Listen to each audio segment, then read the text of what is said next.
Ladies and gentlemen, motherfucking welcome back. Happy Monday. Sorry I'm late. I just realized I look crazy. Absolutely crazy. It's been a crazy morning. It was a crazy night. I'm fucking crazy. I'm fucking crazy today. It's a crazy day.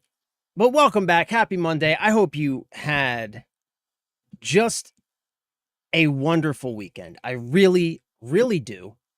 Let me make sure everything's working. I hope you had a wonderful weekend. I hope you got to do everything that you love to do.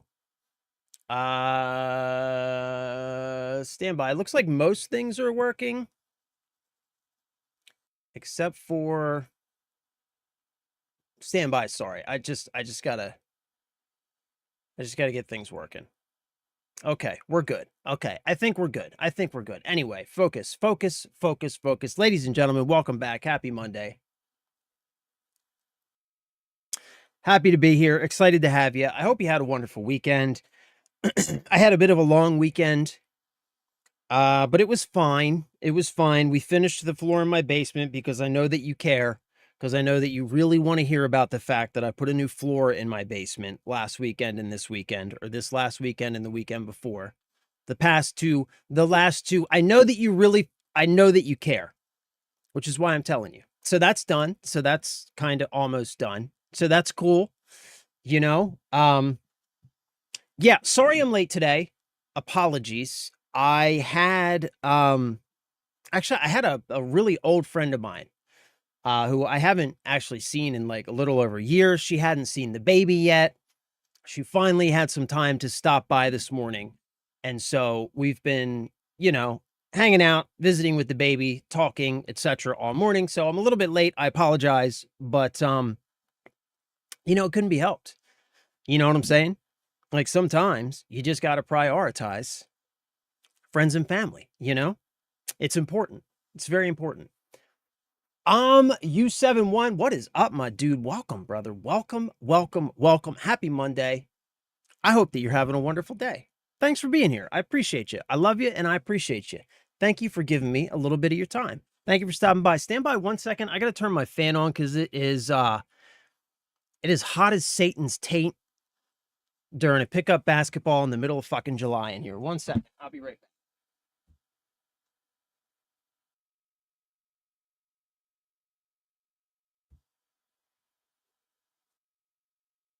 Anyway, yeah, welcome. Good to have you. I hope you're having a wonderful day. I am not going to run my mouth too much. I'm not going to run my mouth too much today. I know, it's kind of my thing. I normally yap for like the first hour or so, but I kind of want to just jump right into Black Flag. I've kind of been looking forward to it all weekend.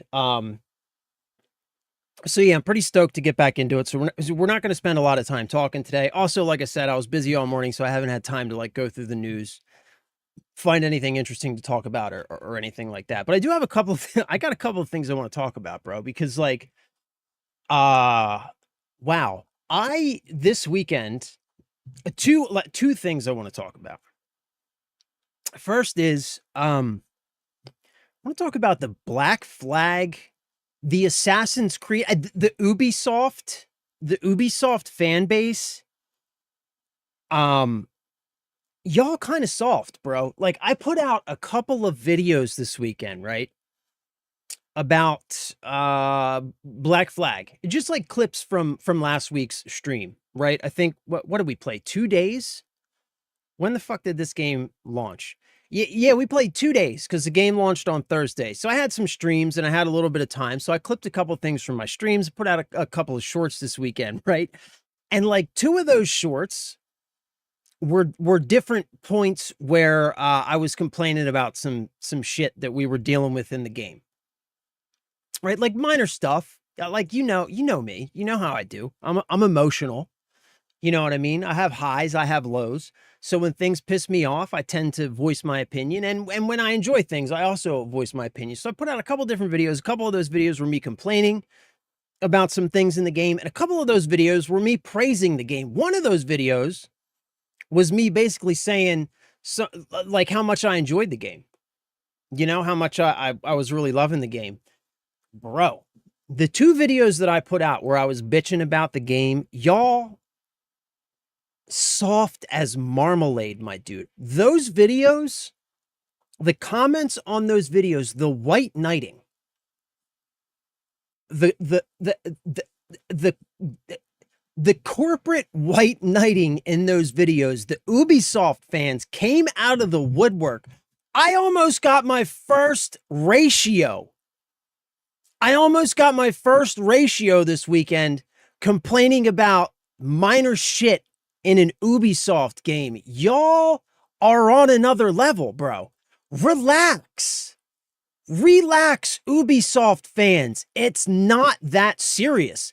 First of all, you didn't make the game. I'm not attacking you personally.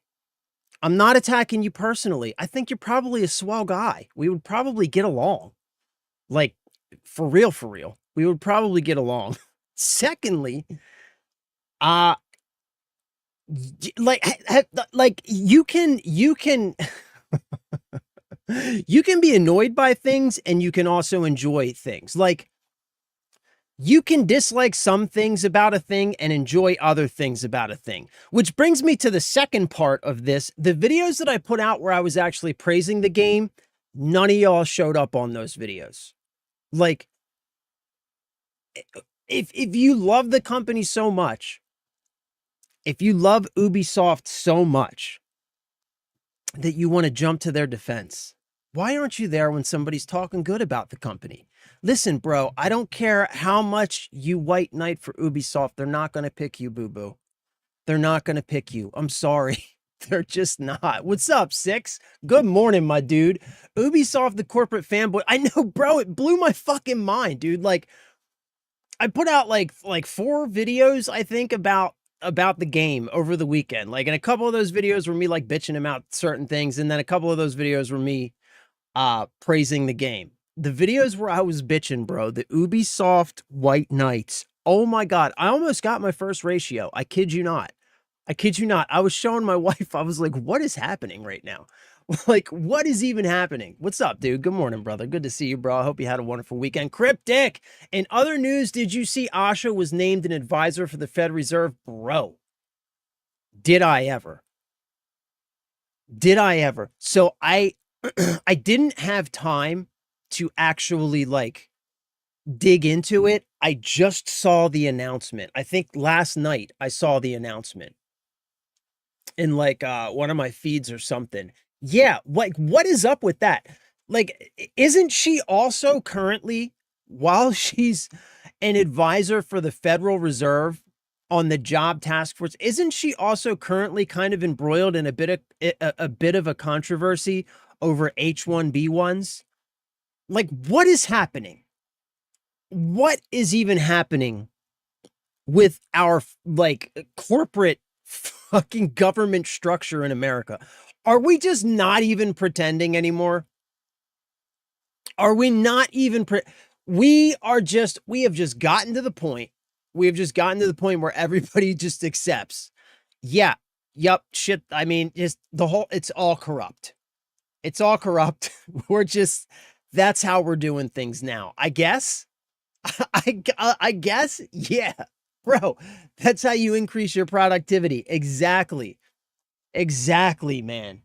I mean, well, you know what they say, right? The easiest cost to reduce is variable expenses, which is the corporate term for wages, right? They say that's the easiest cost to reduce is your variable expenses, i.e. your wages, right? So fire the people with high wages and hire the people with low wages to do their work instead, I guess. So yeah, man, I did see that. I didn't see a lot about it, but I saw it and immediately I was just like, what are we even doing? Tiny, the country has fallen. I know, bro. I know. I know. And it's like I sit here and I laugh about it because it's You know, it's like you either laugh about it or you cry about it. You know what I mean? And I just don't have the mental capacity to cry about it. Like, I have to laugh about it because if not, I'll go insane. But yeah, man, wow. Just wow. Just wow. Just absolutely wow. That this woman who, look, and I'm not like, it doesn't have anything to do with anything. I'm just saying she went from like doing AI stuff, basically, right? Was what she did before. So that's where her kind of field of experience lies, is in managing AI products, I think, right? Was kind of what she did before. I think she did that sort of thing for Instagram, and then I think did a similar sort of thing for Microsoft, right? If I'm correct. Something like that. So like AI products or something. So that's like where her experience lies. So she goes from doing that for I guess like the majority of her career to all of a sudden one day a light switch flips and she's in charge of both Xbox and a Federal Reserve task force about job, what is it? Job productivity or something. Like, what is going on here? How how do you even get how do you get picked for that? Not just the one, but both at the same time. What am I not seeing? Because there's certainly more to this story. It's sadly turning into a TV series. It feels like it, man. It feels like you know, if FX were to make a drama series about if the government just went like full on technocratically corrupt, right? Like if FX was to make a TV series about that, right? About like, oh, it's 20 years in the future and the government has just become a transparently corrupt technocracy and we're making a drama about this. That's what real life feels like. Like you couldn't write a better script for this shit. You just couldn't do it. If you were to write this script, people would see it and they would say, that's just too obvious. That would never happen. People wouldn't even believe it. It wouldn't even be a believable drama because people would be like, no way. That's too obvious. They'd never get away with that. People wouldn't let them get away with that. Yet here we are. Here we are. It's happening in real life. Fuck me. Just fuck me in the mouth. that's where we're at. That's where we begin. Bro, stop. Because she's doing great things at making Xbox profitable. I know. Dumping all the studios, consolidating them, and still releasing everyone's favorite titles, now brought to you by one person using 37 agents. I know, man. Like, dude, I was watching something. I don't even know what it was. It's a YouTube video. It had to be a YouTube video. But like somebody was talking about recently when Nintendo went through something very similar. With like the Wii U, right? Remember the Wii U? It was a total disaster. Worst selling Nintendo console of all time, right?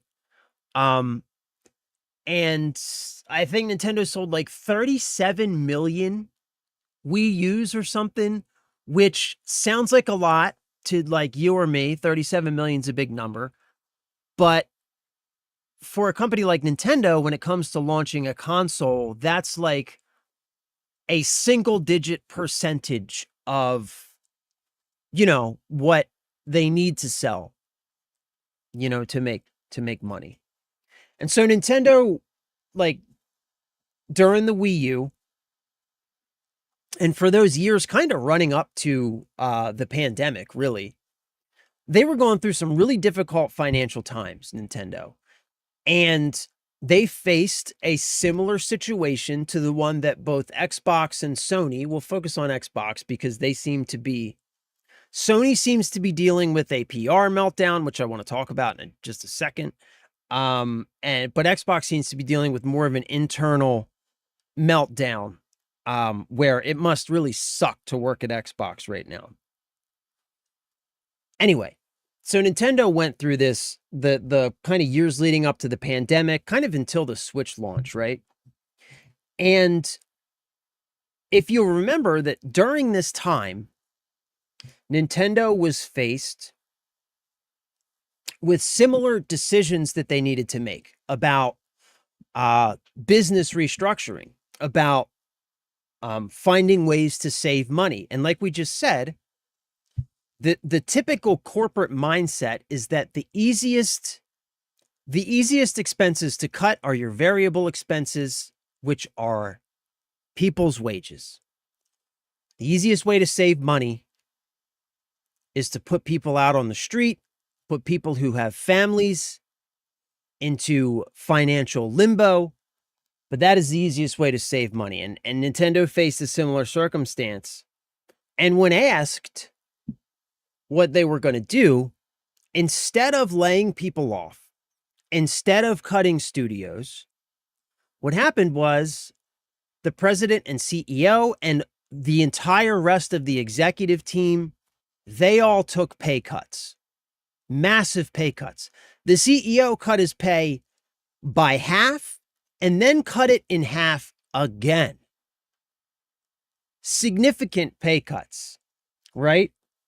And when asked why he did this, what he said was that developers who are in fear of losing their jobs are not capable of taking the risks required to make great video games. What a mindset. What a way to approach the situation. So the executive team takes the pay cut.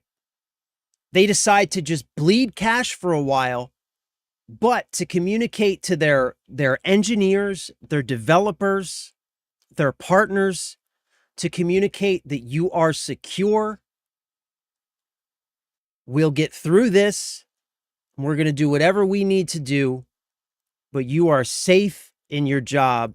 Just make the great products that we need you to make. And so they were given the security to make the decisions and take the risks to make truly great things. And what happened? Nintendo released the Switch, Zelda, Breath of the Wild, and several other games that will go down in history as some of the most well-loved Nintendo games of all time, right up on the shelf with, you know, games like Mario and Mario Kart, etc., Diddy Kong, Donkey Kong, all that shit, right? And now look at Nintendo. Now, Nintendo is more financially secure than any of the other gaming companies on the planet. While everybody else is raising the price of their consoles by hundreds of dollars, Nintendo is also raising the price of their consoles. They raised theirs by $50. Nintendo was able to weather that storm without firing thousands of employees, and by staying conservative and making good decisions, they were able to get themselves into a place where they are now able to weather this storm in a way where they can mitigate as much of the impact on the consumer as, you know, they possibly can, being Nintendo. Now, I'm not saying that Nintendo is blameless or that Nintendo is some, you know, what's the word I'm looking for? That they're like some like company that's like going out of their way to love their customers, right? They're also charging like $80 for games and Nintendo has their own woes, but it just shows the difference in approach.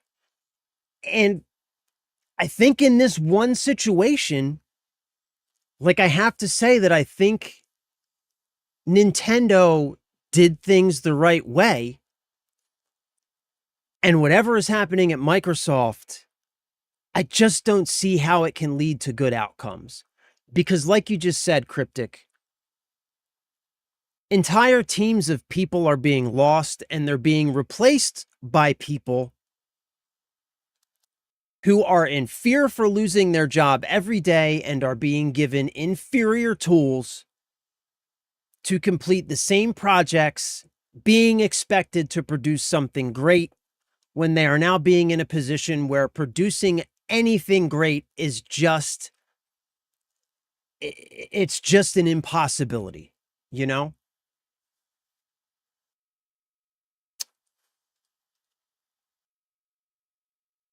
Sorry, I forgot to add that one person has never picked up a controller ever with 16 gamer score. Oh yeah. Yeah, well, they faked her whole, didn't they fake her whole fucking like they faked an Xbox account and tried to backdate it to make it look like she had had it for years. Like, come on, man. We all know. Come on. Like, why don't you just try being honest for once? Wii U only failed because they launched it too fast and at the wrong time with no actual reason who/what it's used for. Yeah, I agree. I mean, Wii U was a bad console. It was a bad console and it failed for good reason because, like you said, it didn't make any sense. Like, the Wii already existed. The Wii U wasn't like a meaningful upgrade, or like if you were interested in owning a Wii, you already owned a Wii, and the Wii U didn't seem to give really any significant reason for trading in your Wii for a Wii U. Like, there was no, yeah, the Wii U did not make any sense and it was a bad console, right? So it failed for good reason. But, it's more about how they handled that failure and the financial fallout that followed, and what that led to, which was success and financial security. And Nintendo, the other thing that Nintendo did was during the gaming gold rush of the pandemic, when companies like Xbox and PlayStation were just burning through cash, thinking that the ridiculous amounts of money they were making because more people were gaming than ever was just going to last forever. They spent hundreds of billions of dollars gobbling up studios, right? Like turning themselves into these conglomerate monstrosities with ridiculously ballooned budgets for absolutely everything. And while companies like Xbox and Sony were doing that, Nintendo was busy just playing it conservative, just keeping a low profile, putting out the games they were expected to put out, right? And, like 5-6 years later, look at where we are, and we all knew at the time, like, these companies they saw the gold rush and they thought they could make it last forever because that's what greed does. It makes you stupid and it makes you make poor decisions, right? And so what's happening to the gaming industry at large right now, particularly with, companies like Xbox and Sony and all the studios attached to those companies, it's all of their own making. And I just think that it's ironic that Nintendo, of all people, seem to be doing the right thing, at least in some ways, in some regards. What's up, Keegan? Good to see you. Welcome back. I haven't seen you for a while. Happy Monday. I hope you're having a good day. Good to see ya. It wasn't a bad console. It was badly introduced pro mode. It was if you don't have a Wii already, this is perfect for you. But if you already had a Wii, it didn't make sense to upgrade unless you needed an option to play in handheld mode. Yeah. Yeah. I think that's it. Yeah. Like, I don't mean it was I don't mean it was bad in a vacuum. Like, in a vacuum, it was a perfectly good console. It had the, like you said, the handheld functionality, but it didn't exist in a vacuum. It existed in a world where the Wii was already a well-established platform, and it just wasn't a meaningful it wasn't a meaningful upgrade. Like I said, anybody interested in owning a Nintendo, the Wii had been out long enough that anybody who wanted a Nintendo already owned a Wii, right? And the Wii U didn't really offer any reason to spend that money on the upgrade when you could just instead spend that money on continuing to buy games for your Wii, right? So yeah, like, I don't mean it was a bad console in a vacuum. I mean that for the environment in which it was introduced, it was a bad design and a bad console because it just didn't make any sense. They just should have skipped it because you can see in the handheld part of it kind of where they were heading. They just should have skipped it and waited for the Switch. You know, if they'd have done that, they'd have been in good shape. They'd have been in good shape. But, it is what it is. The other that, like, I guess that's the risk of playing Nintendo's game, right? Of playing the conservative game is that you run the risk of falling behind all the time. And Nintendo kind of always is behind, right? They kind of always are a little bit behind. They don't try to compete in terms of like technological prowess, right? They never have. They try and compete in terms of sort of like innovation and um I don't want to say novelty, but I want to say, like, well, in terms of innovating on the gaming experience, right? That's where Nintendo tries to compete. They try to create compelling platforms that fill that kind of fill a spot in the gaming space that nothing else really fills. And Nintendo's really good at doing that. And the Switch and their whole handheld lineup is a really good example of that. And I think Nintendo struggled before the Switch in general with kind of finding a meaningful spot in the console market because they kind of, through the entire Wii sort of period, they struggled to really fill any meaningful role in the living room that offered anything significant to just kind of the average gamer that any other console choice wouldn't offer, right? There were always the Nintendo buyers who were going to buy the Nintendo console, people with kids, stuff like that. But during that whole Wii era, like, they tried with the nunchucks and all the other stuff, but it was never compelling enough to make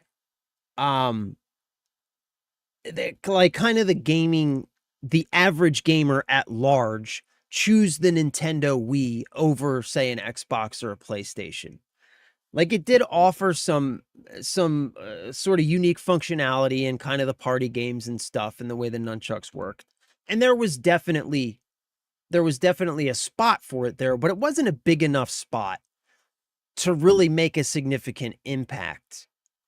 And I think they made a really smart choice. I think they made a really smart choice when they moved to the Switch by merging their handheld line and their console line just into one unit. Because the Switch ended up being one of their most successful consoles simply because by making the handheld the top of the line Nintendo console, like, suddenly it made sense. It offered something that no other console was offering, which was that Nintendo handheld experience. It also offered everything that the Wii line offered, right? And, like, suddenly the Switch made sense enough that people were buying them in addition to owning an Xbox or a PlayStation, right? Which didn't, there were always people, right? But it didn't happen at large during the Wii era ever. But during the Switch era was like the first time where you saw large, like large numbers of people who had like a primary console, a big boy console, like an Xbox or a PlayStation, picking up a Switch as a second option. And they sold a ton of Switches because of that. So I think that was a really smart move. It's just like Dreamcast. It was too early for its time and failure on proper advertisements. Yeah, I can agree there. I can agree there. And I can also say that I think the Dreamcast is an even kind of it's an even more unfortunate story because Sega never got a redemption arc after that. They released the well shit, man. Sega made a bunch of mistakes. They did the Sega CD, the 32X, like months before they released the Saturn, and then the Dreamcast came out. Like, man, the Dreamcast was such an incredible console. It was such an incredible console. It beat the other consoles to market in terms of the next gen push, right? It was the first console of that console generation to hit the market. But like you said, like it feels like it was too early. Like people weren't quite ready for the next generation yet. They weren't quite ready yet. They were still heavily invested in their current console generation. And then the Dreamcast came to market, offered next gen before anybody else. But what it didn't offer, and this was largely because of the mistakes with the Sega CD, the 32X, and the Saturn, Sony's relationship with many of their third-party developers had deteriorated over those Saturn years. And so going into the Dreamcast, they were unable to get a lot of third-party developer buy-in. So they released this early next-gen console, but they didn't release a software library for it that was enticing enough to bring people over. Like the Dreamcast, if you remember, didn't even have Madden because it didn't have EA sports games. You remember that's where the 2K, the whole 2K game lineup, that's where it came from because Sony needed to develop their own sports line because they had lost all their third-party support because of the whole fiasco with the 32X, the Sega CD, and the Saturn, right? They had lost all their third-party support. EA just wasn't interested in making sports games for this thing. Many other third-party developers just weren't interested in making games. They wanted to see the thing become successful, and they wanted to know that Sega was actually going to support the thing long enough for their development investment to actually be worth it. And it turned out to be sort of a self-fulfilling prophecy because those studios didn't invest their development into the system was never able to gain a foothold to last long enough for that third-party investment to make sense. And so it just turned into a self-fulfilling prophecy. And it was really sad, man, because if you go back now and you look at that Dreamcast in perspective for its era and look at the library that it did have, it was just a stellar machine, man. The Dreamcast was first to so many things. First to online support for online games, Phantasy Star Online, like just so many firsts and so much innovation in that machine, man. It's a real shame. The VMUs, like what was that? VMUs were like, there was just so much cool shit about the Dreamcast, man. It's such a shame. It's such a shame what happened to the Dreamcast. Wii U should have just been sold as an add-on. I agree. past devices before it, but they tried to sell it as a standalone with no reason why, which is what exactly. What they should have done was they should have just sold the handheld unit as an add-on for your Wii. I think that would have worked a lot better. The Switch was bad, though. I bought one and barely played it. It's a kid's system. I'm going to disagree with you on that, Tiny. I'm going to disagree with you on that.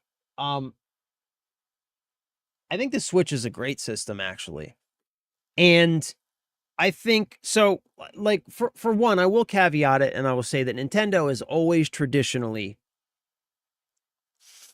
they've always traditionally supported a younger market.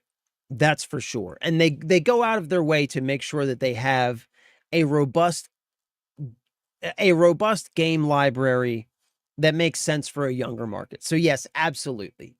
Absolutely. That's just Nintendo.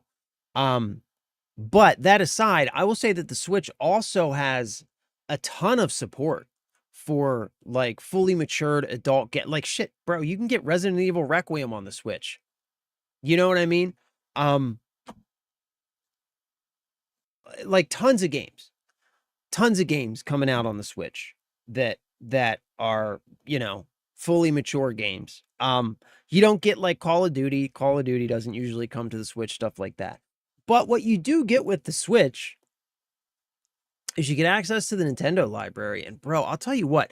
So for one thing, as a handheld, and just as a handheld console, nothing comes close to the experience you get with the Switch. Trust me.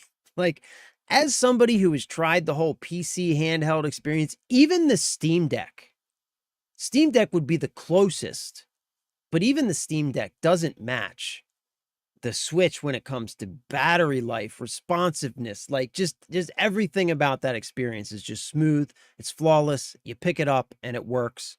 Also, like, bro, speaking of physical games, Nintendo is the only place in this current generation where you can go buy a physical game in the store and get the entire experience on that cartridge. Nintendo is the only console, bro, that still offers that. Nobody else offers that.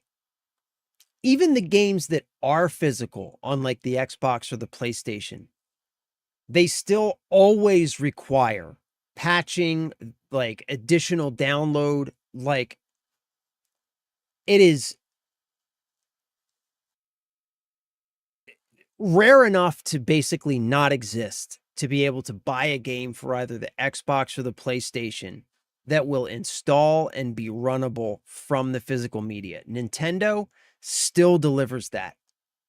And even with the like the game key cards and all that, which I hate and I don't support, they are still offering physical game on the disc for people who want that. The entire experience, no network connection, nothing required. You put that cartridge in your Switch and that motherfucking game loads up, bro. And I will tell you what, dude, I will always stand by Nintendo for that, because that experience, my Switch is on my nightstand right now. And I'll tell you what, man, I have been trying to do the PC handheld thing. That Switch, if I could have one, if I had to give up one, I'm keeping the Switch every day of the week, bro. Every day of the week. Every day of the week. And so anyway, going back to the physical game thing, even though they're moving to the key cards, they're still offering that experience. They're deliberately offering that experience. They're charging players more, but you can at least still pay like $10 extra. And they have made an option so that even the games that they're shipping on like key card or whatever, if you want to pay $10 extra, they will ship you that whole game on that cartridge. Which, like, look, man, that's a compromise I can make, you know, to get that experience. So yeah, man, I'm gonna disagree, dude. I'm gonna disagree. I think the Switch is I think it's a fantastic I think it's a fantastic system. I think it's a great console. I think it's a great experience. And it also has games that I just can't get anywhere else. Like, bro, Breath of the Wild, like, um, Tears of the Kingdom, like like all of those Zelda games that like like all the Wii Zelda, like all the Zeldas you can get on the Switch now, which is fucking phenomenal. The Mario games, like, man, those games are so good, dude. They're so good. So good. Like, there's so many great Nintendo games that only exist on Nintendo. Yeah, no, that's not true, bro. That's not true. So they do have that. They do have that. The code on a cartridge. They do have that. They do have that.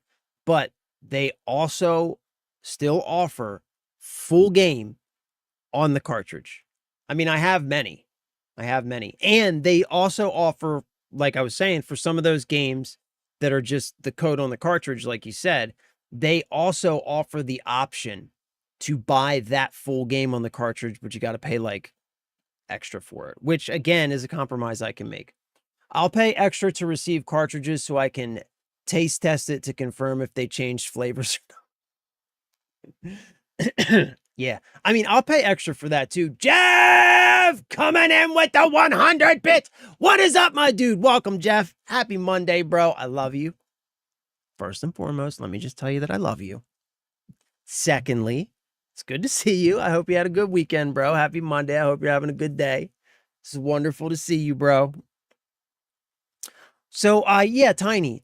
I mean, like, I get what you're saying. I do. I understand what you're saying. And,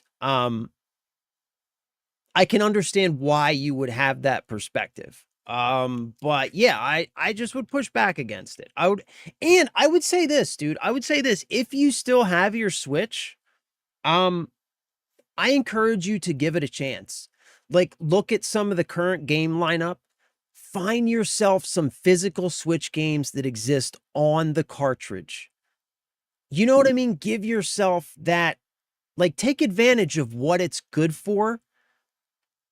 Give yourself the opportunity, and, maybe your opinion stays the same, which is fine. But maybe you might find a place for your Switch that you didn't even know existed. Like, you might find a place for it, because mine has a place with me. It really does, man. And I'll tell you what, it's not a console that I would want to lose. In spite of everything, in spite of the fact that I mostly game on PC and I've got my Xbox, that Switch offers something that none of these other systems offer. And it's important to me. It is, man. It is.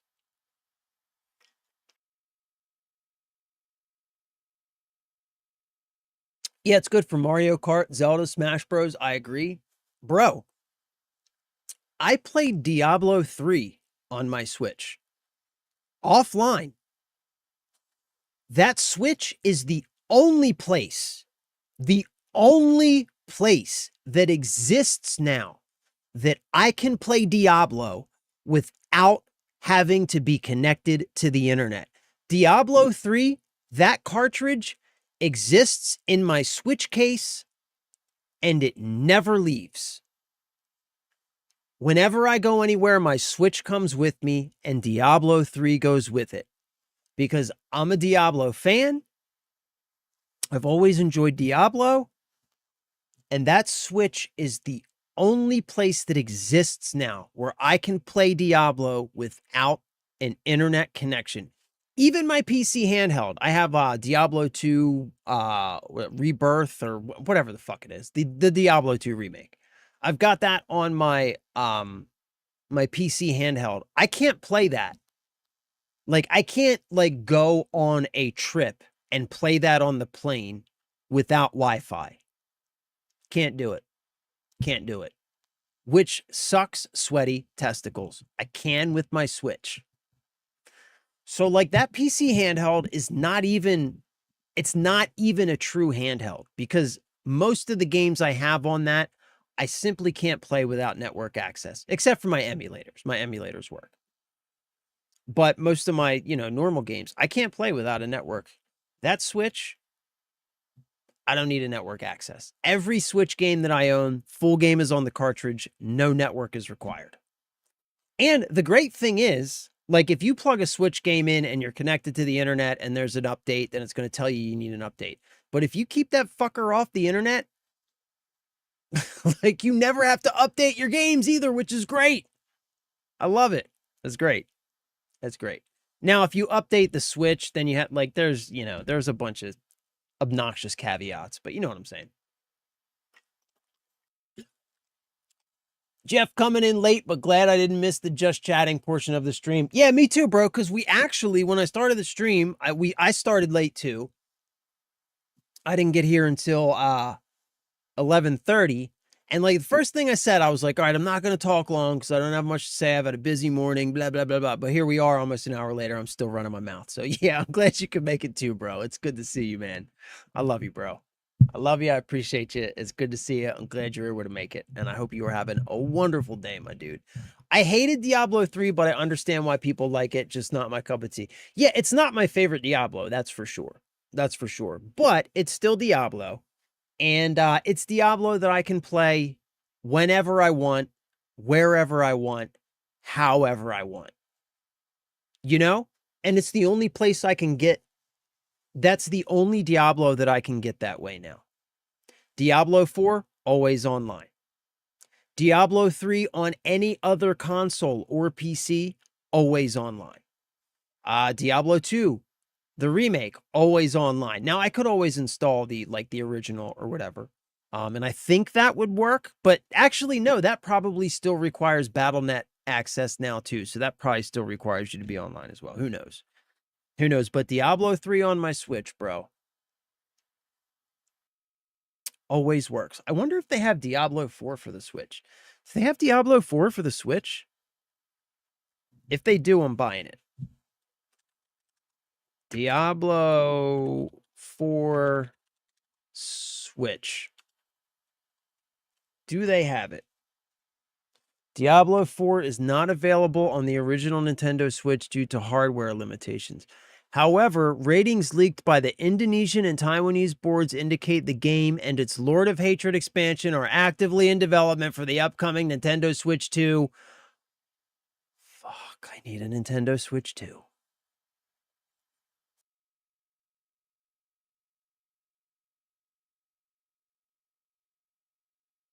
It better not be online only.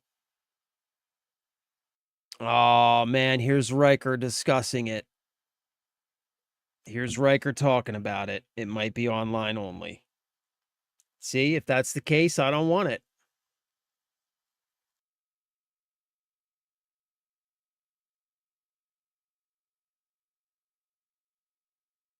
All right, what do we got, Riker?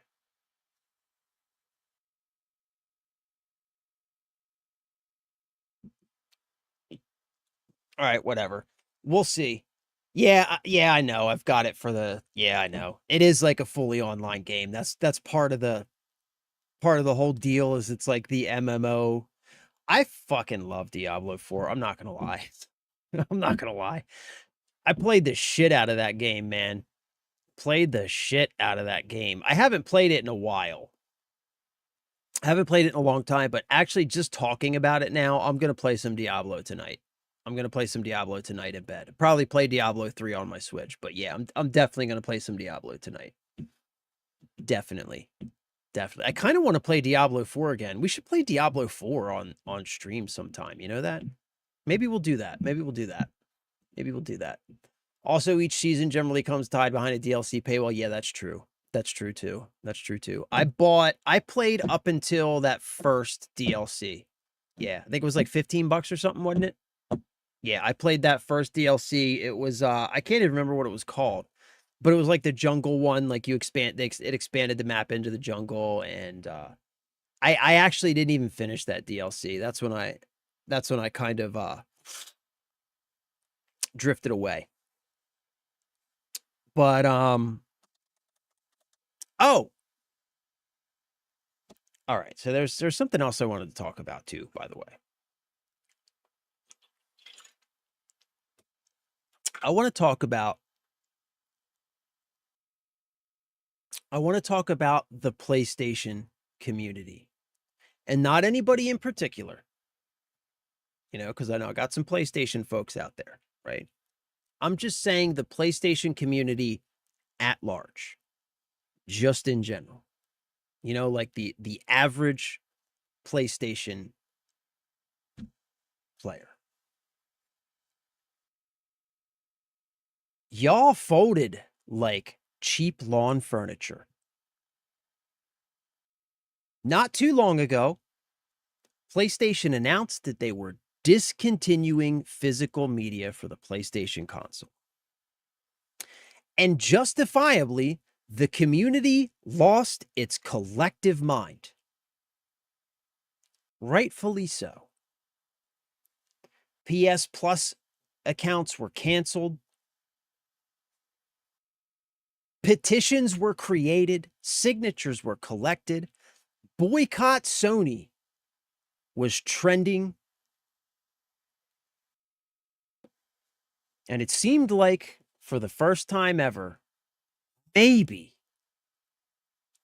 the community was really going to stand behind something. Well, that lasted for about a week. Because all that it took, well, first, let's acknowledge what Sony did, right? Like, so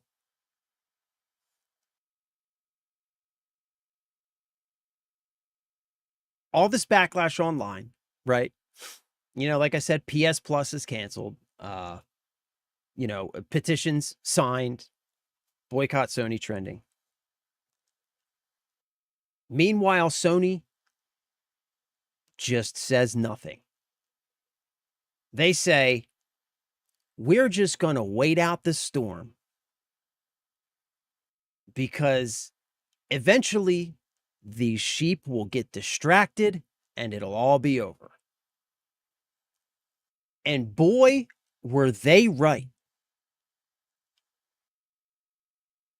Because a week or so later, all that it took was the release of 15-year-old ports, not even remakes, 15-year-old ports of old Call of Duty games. And y'all broke the fucking PlayStation Store. You couldn't buy that shit up fast enough. 15-year-old digital ports of Call of Duty games with all of the original launch bugs, like original launch builds where snipers didn't even work. These weren't remakes. These weren't remasters. These were the same 15-year-old games in digital version. Y'all could not buy it fast enough. Y'all folded like cheap lawn furniture. Apparently, Sony knows their fans far better than I do. Because I believed in this. I believed in this. I thought, I'll be damned. Something's really happening here. People are really getting behind this. People are really upset about this. People really understand what's happening. I was wrong. I was wrong. Yeah, when those games launched, the PlayStation Store literally crashed. Literally crashed. Yes, you did, Cryptic. You called it, bro. You fucking called it, man. And I wanted to believe, dude. I wanted to believe so bad, man. I wanted to believe so bad, dude. I did, man. And I was also getting very encouraged by some of the comments I was getting on some of my shorts and stuff. I was like, man, it seems like more people than I expected really understand what this is about, But I guess I was wrong. I guess I was wrong. And I guess, I kind of exist in my own little bubble here, because I guess I tend to associate myself with people who are similar to me, I guess. You know, like I feel like we're all very similar in a lot of ways when it comes to kind of how we look at gaming and how we understand things and so I guess it's easy for me to just assume that that's kind of a majority. Like that's kind of the general zeitgeist, but goddamn was I wrong, bro. Was I wrong? No one understands the point of why physical is important. That's so true. And it's not actually about the physical, it's about ownership versus renting. Exactly. Exactly. Like I've tried having this conversation in comments because people will like I said, I will say that the majority of the comments that I have been getting are positive, and it seems like it's people who do understand. You know, it's not about the disc. It has nothing to do with the disc. It's about ownership. It's about having it's about having control over your property that you purchase.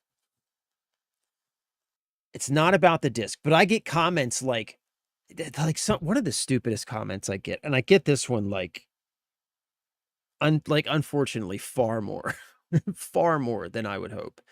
I get the comment, modern games don't even fit on a disc, dummy.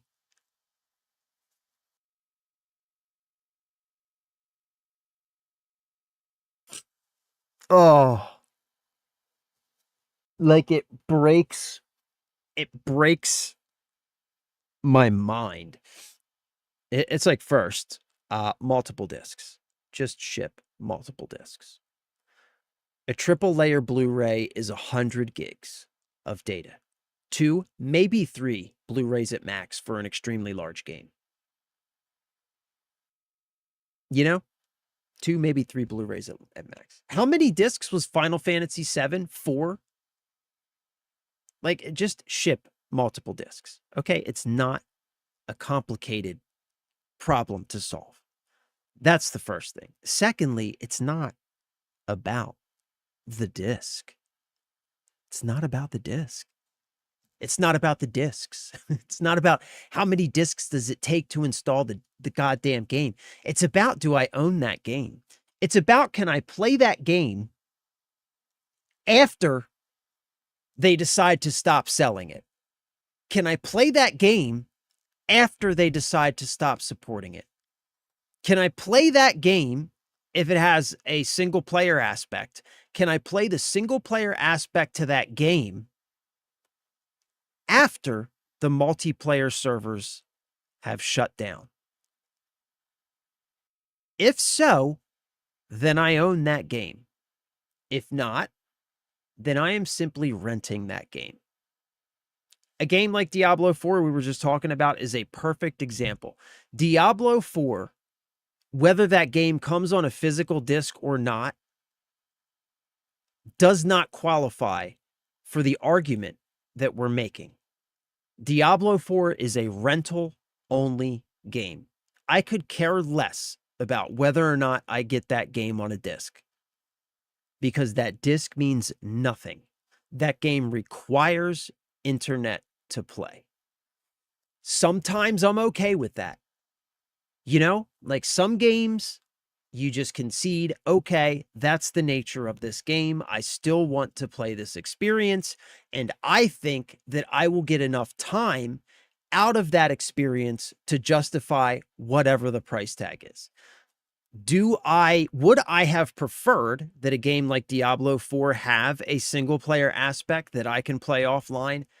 Abso-fucking-lutely, I would have preferred that, but it doesn't. Right? So whether or not I have a physical copy or a digital copy of a game like Diablo 4 is irrelevant because it doesn't meet the criteria. I cannot own that game. I do not own Diablo 4. I currently have a copy of Diablo 4 that I am renting from Activision Blizzard.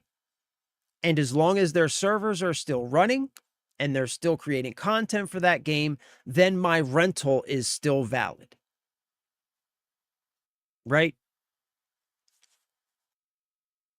The good news about the whole video deleting thing, it's starting to create backlash where it should at the Amazon Video, YouTube TV, etc., offering rent/buy options and confirming they're just both renting at different costs. Yeah, that is one thing that you're right, man. Like, it does seem like this whole thing, this whole kerfuffle around Sony is bringing this conversation into the sort of cultural awareness bubble. It's kind of bringing this conversation into the cultural zeitgeist where even I saw CNN, I think it was CNN, or like one of the major news outlets published an article about this, talking about physical media and, most importantly, ownership.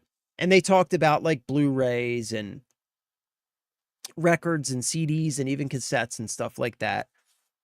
And so, yeah, man, that is a really positive aspect of this, because I do think as long as we keep pushing, as long as those of us who care and understand keep pushing the point, don't let it go.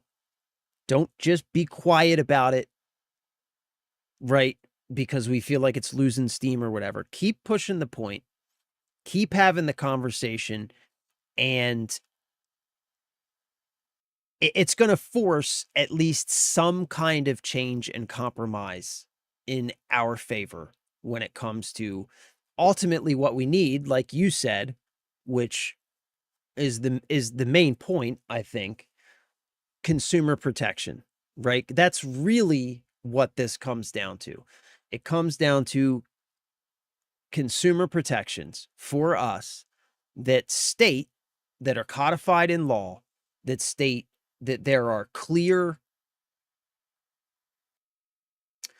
clear communication and understanding on both sides when you spend money on some type of media, whether or not you are entering into a contract in which you are buying something to own or you are simply renting something. And that needs to just become clear, because if it becomes clear, then it becomes a lot easier for us to push the point when things are ownable, for those companies to provide an ownable version for us, if that makes sense. Jeff, they know how to slowly bring the pot to a boil. Yep. We never know when we're being cooked alive. The signs were there. The husks were there warning us, but we never listened. That's so true, bro. That's so true. It's like the boiling frog, dude. That's exactly, I mean, that's exactly right. It's like the boiling frog, and it happens to all of us. Like, it happens to all of us, you know, like, there's always I'm an emotional, I'm a fucking crotchety dude. You know what I mean? I'm like a crotchety emotional person. So I'm always like trying to pay attention. Like, how am I getting screwed? You know what I mean? Like, that's just how I am. But like, even me and or anybody, like all of us, we all, because they're so good at slowly turning up that temperature, just very slowly taking a little bit more, so, slowly taking that inch by inch by inch. They're so good at that we often do. It's not until we find ourselves boiling in that pot that we realize, oh, holy crap, man. Like, how did we get here? Whoa, we got to do something about this. And it's often too late.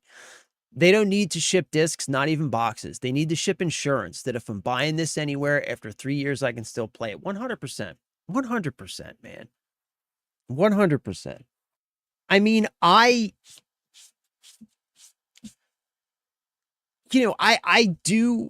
would like it. I would like a disc, or something. I would like some sort of media, even if I have to pay for it, a thumb drive, right? Something that I can store and keep track of, because that's one really, so there's a couple of things. There's a couple of layers to this, right? Like, the most important thing is the ownership. Just provide the ownership. Like you said, just provide that assurance that if I'm quote unquote buying this, right, you are assuring me that I will have access to this for as long as I keep track of whether it is digital or physical files, whatever, right? As long as I maintain my physical possession of this, I will have logical access to it. That's the important thing. But there's the other component, that actual physical, um like an actual physical product, physical media, packaging, etc. The other thing that provides, one thing is it provides collectability, right? So that's a different aspect, though. Like, you're absolutely right. These are there. We can separate these things. Like, we can get that insurance, like you say, without the collectability, because that insurance is the most important thing. But it's also nice to be able to have that collectability. And the other thing that the physical media provides is an easy way to store and keep track of these things. You know what I mean? So that's another thing. So I also, I also think that is worth considering in the conversation, in the argument. Like I said, man, my Nintendo games, bro.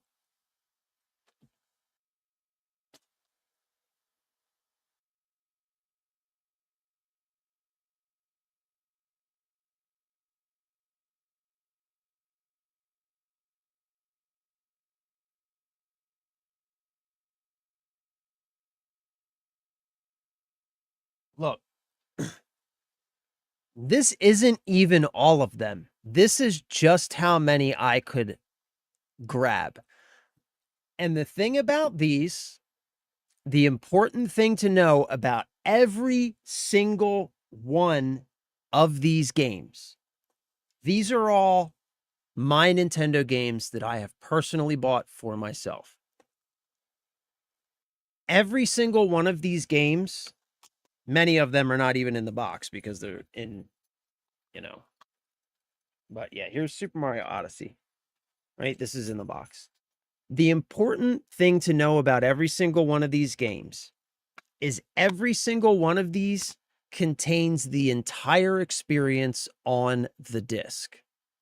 So if I put this into my Nintendo, whether or not I'm connected to the internet, it's going to boot up and it's going to play. I'm going to be able to experience the game regardless, right? And there are some games that don't work like that, but these all do. These all do. Speaking of, man, I need to go through all of these and make sure I actually know where the cartridges are. Like, because, for example, the cartridge is not in this one. Because now that we have my wife's little brother living with us,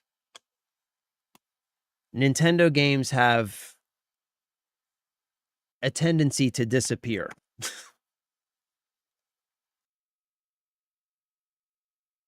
Anyway, let me put these back.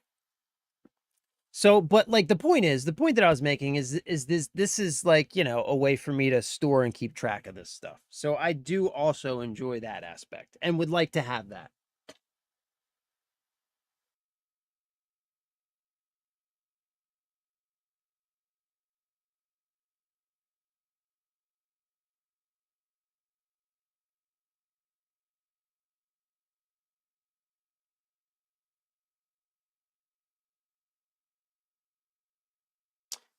And Tiny, again, that's why I love my Nintendo. Because Nintendo it's the only gaming console in 2026 that still offers that experience. And as long as Nintendo continues to offer that, I will always support them for that reason alone. In spite of all the other shitty stuff that they do, because Nintendo does enough of their own. They have enough of their own shittiness. That's for sure. But as long as they provide that, even if I have to pay extra for it, I'll pay extra for it. And as long as they provide it, I'll support them. Sanchez, oh, what is up, my dude? Good morning. Happy Monday, brother. I hope you're having a wonderful day. I hope you had a good weekend. It is so good to see you, my friend. So good to see you. So glad you could make it. All right.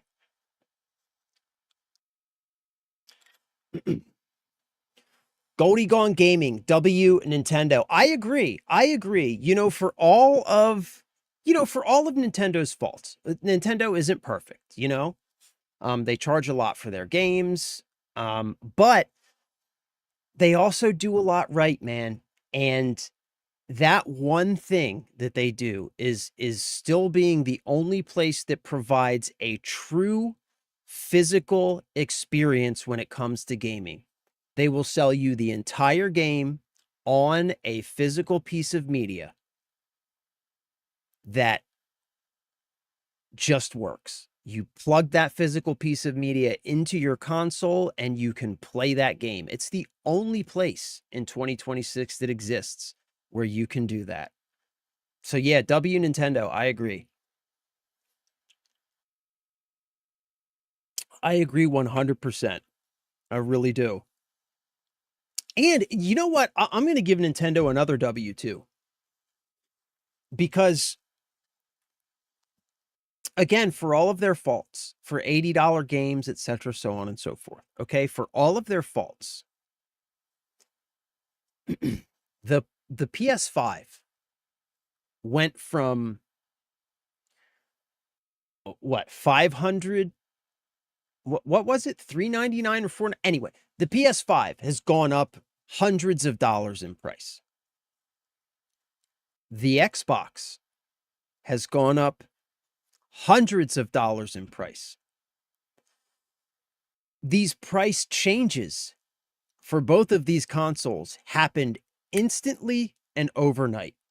Nintendo or Xbox decides that they're going to change the price. Xbox gave us, what, 30 days, I think, on their most recent price hike? 30 days. Nintendo, the cost for the Switch 2 has gone up $50. $50, which is still a price hike, but it is incredibly small compared to the price hike for the other consoles. And they gave a 4-month heads up on that. So you had 4 months to go out and get your Switch before that price hike happened. I unfortunately was unable to pick up a Switch. My wife does have a Switch 2. I still have a Switch 1. But still, you had 4 months. So I give Nintendo a W on that too. And they were able to do that. Nintendo is able to keep that price hike lower than the other console makers because the other thing that Nintendo did that they were very smart about was during the gaming gold rush of the pandemic, when Sony and Xbox were spending hundreds of billions of dollars buying up studios and everything else, Nintendo stayed conservative. Nintendo did not engage in any of that fucking madness that everybody else engaged in during that gold rush. Right? That Xbox and Sony lost their minds when the pandemic happened and all of that extra money started pouring into gaming. Xbox and Sony just thought, oh my God, we're rich. And they spent because they thought that faucet was just going to run forever. And now they've put themselves into situations where they've ballooned into these giant conglomerate corporate monstrosities filled with just waste and fat. While they were doing this, Nintendo just kept one foot in front of the other, just doing what they do. And so now that faucet is turned off. Sony and Xbox find themselves in dire situations because of their irresponsibility in spending, because they thought that faucet was going to run forever.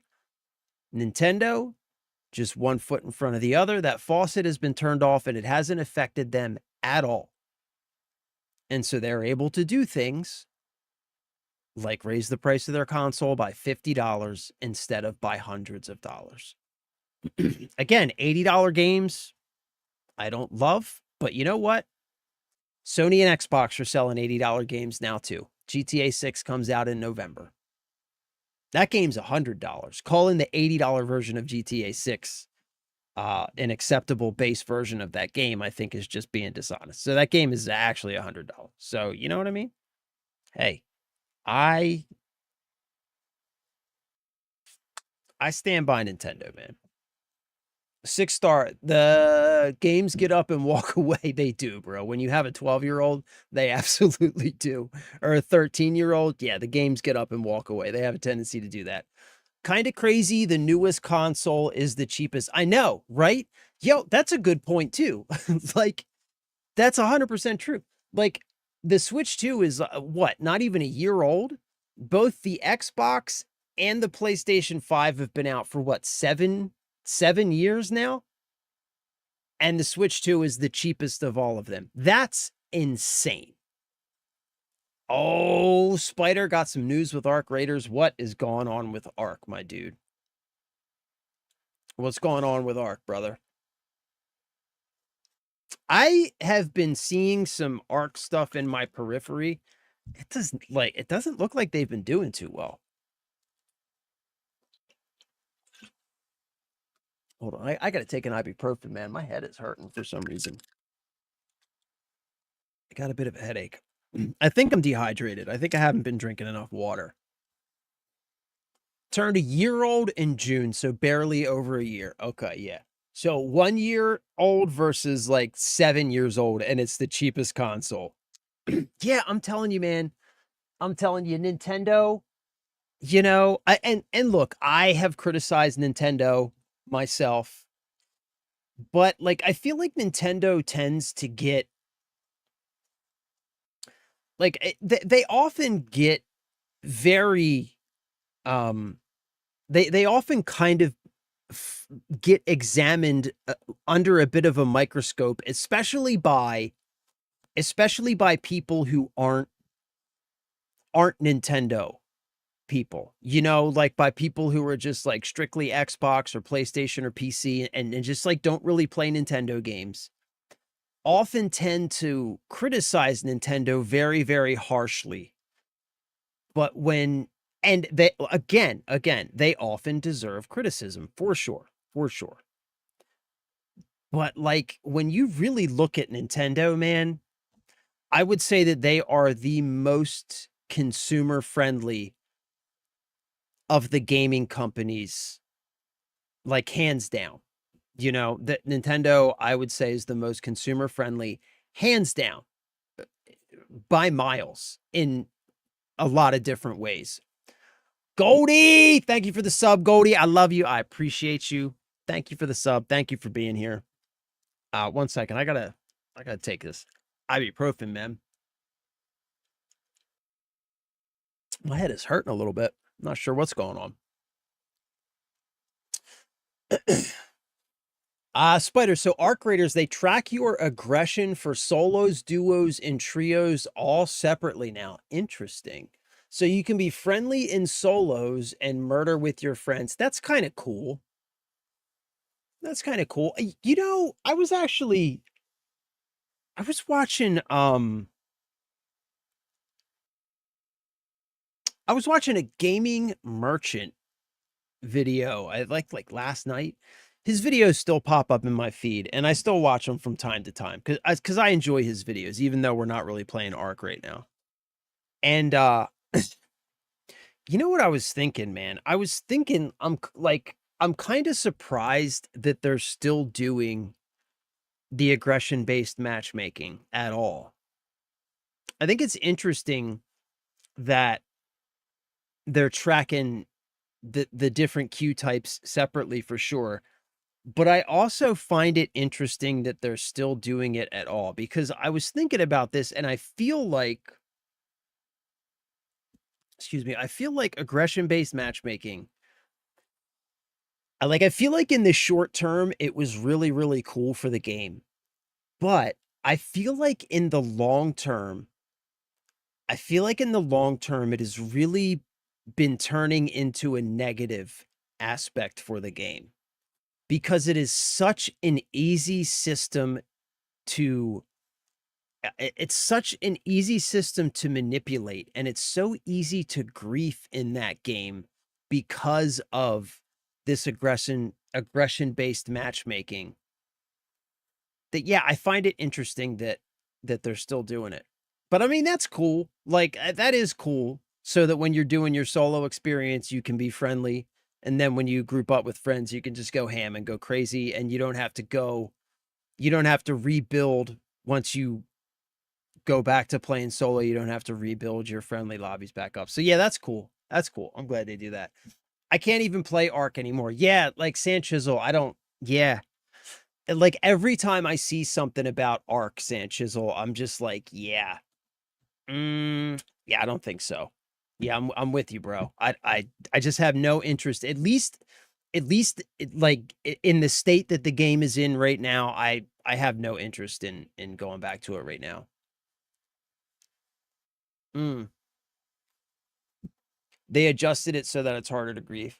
Yeah, that's good. I imagine they must be continually refining it and everything because yeah, remember it it was like pretty easy. It was pretty easy to manipulate for a while back there. All right, I'm fucking stoked to get back into this game, by the way.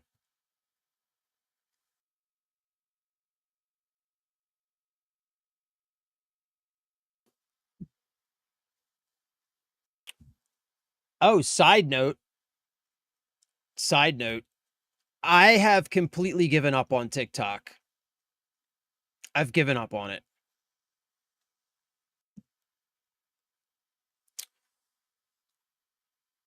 What are we doing?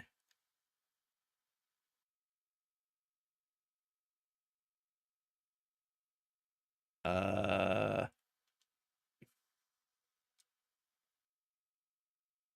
right, quest log.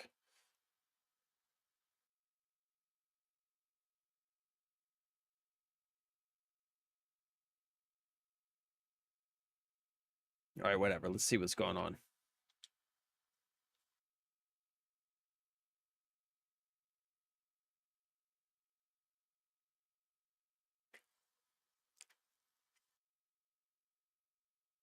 Easy and free. That's what I'm talking about.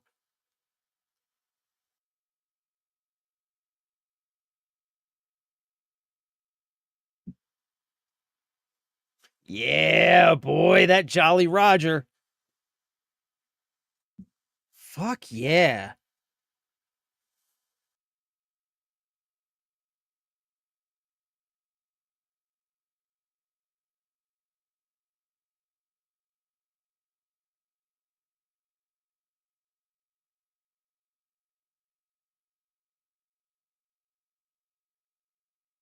Man, sign me up.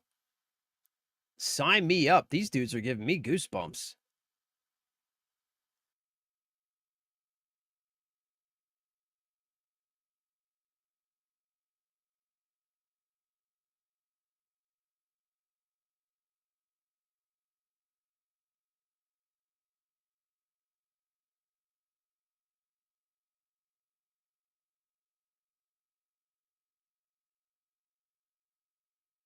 Hell yeah. Will do.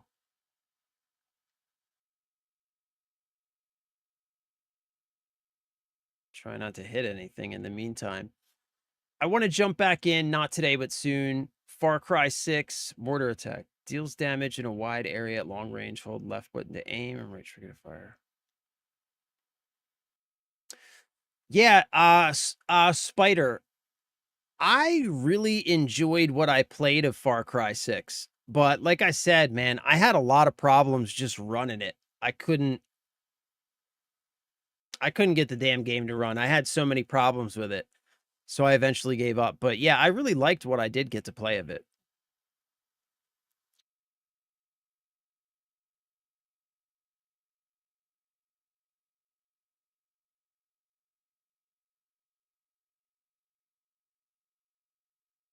All right, so how do I...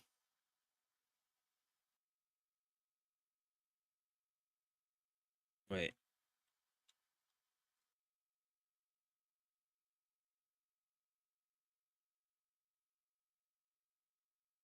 Oh, no, no, no. I didn't want to do that.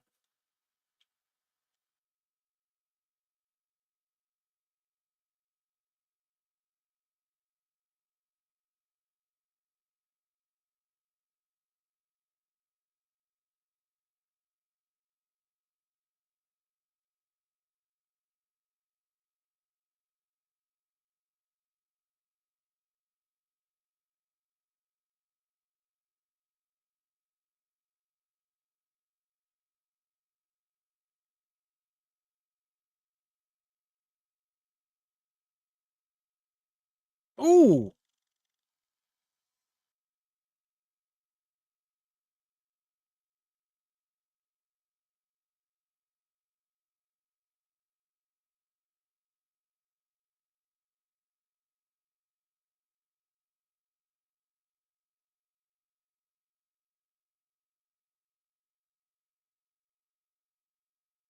Holy shit. How do I change weapons?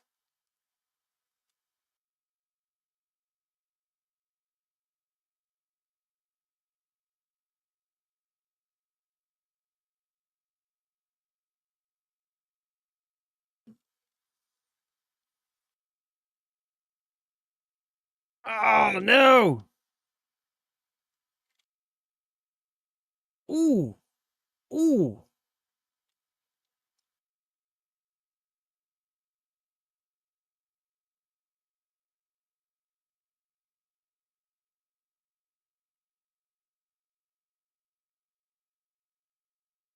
Damn, it's hard to hit with these barrels.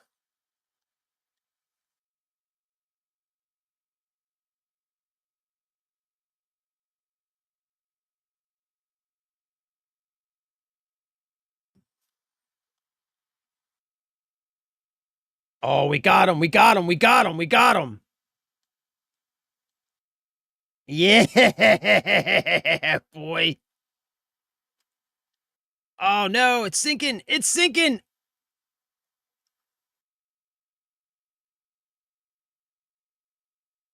Oh, I did too much damage. Dang it.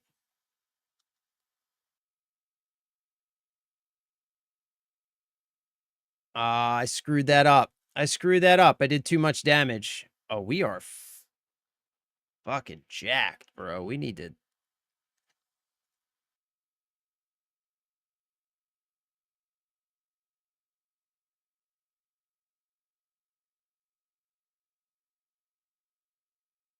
Man, we got wrecked. We got wrecked up pretty good.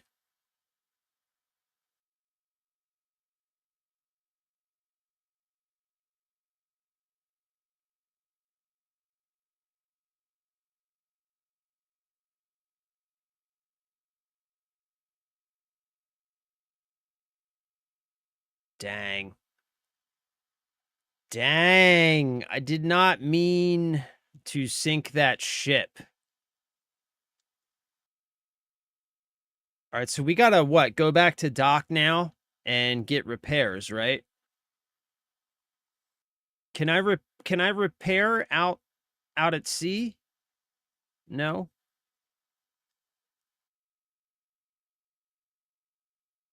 I love this, by the way. This is fucking phenomenal. Okay, what's this?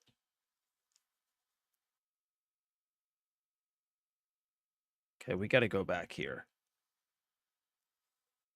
We have to go repair, I guess. I guess we got to go repair.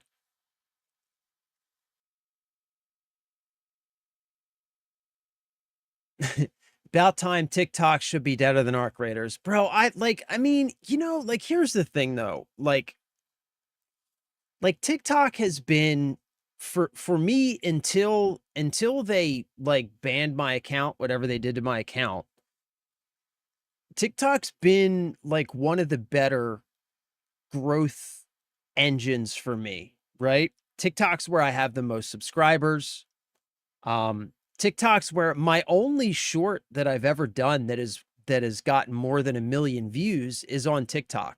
So TikTok for me, and my TikTok stream has like, I've had like 60, 70 people in the TikTok stream at times. I've never had that many people on any other platform. So TikTok was for me really good. And then they did something to my account and they killed my TikTok account. Now my TikTok videos get 0 views. My streams don't even work. So I'm just giving up on it. I've tried, but the cheating, exploits, and crappy experience is too much. Yeah, I know that's the problem with, oh, thank you, dear. Yeah, that's the problem with,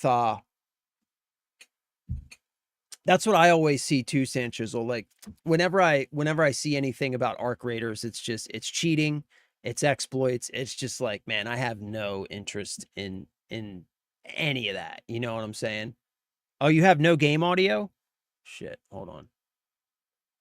Let me see.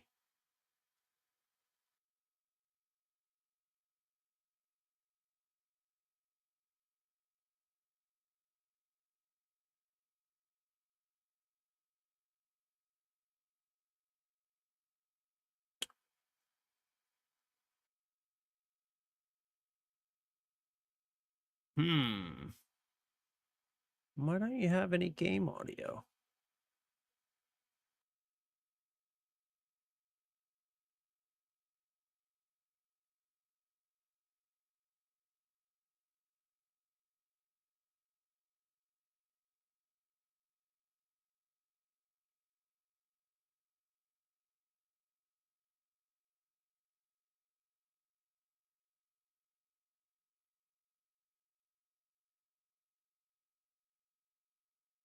All right, hold on. Why don't you have any game audio? Let me see if I can. Let's see if I can figure this out.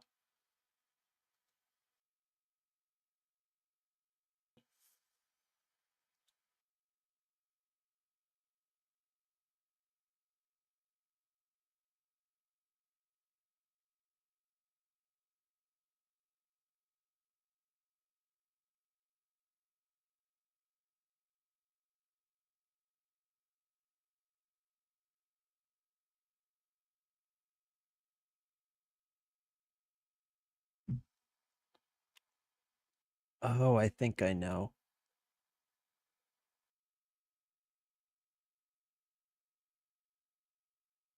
Wait, do I know?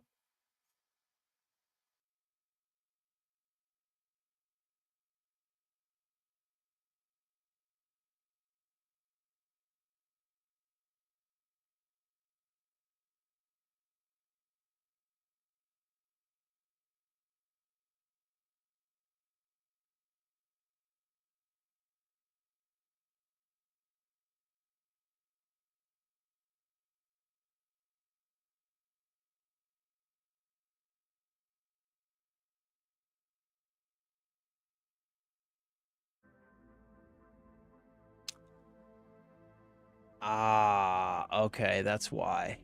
So wait a minute. Why is that doing that? Why is that doing that?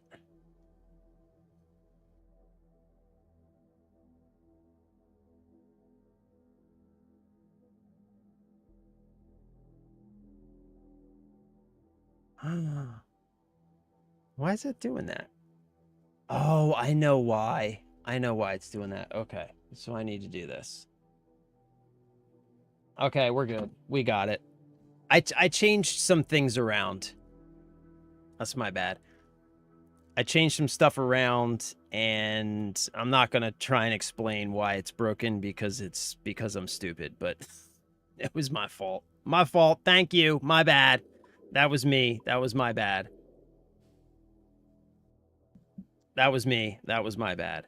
Okay. So we need to go back to port to repair the ship, right?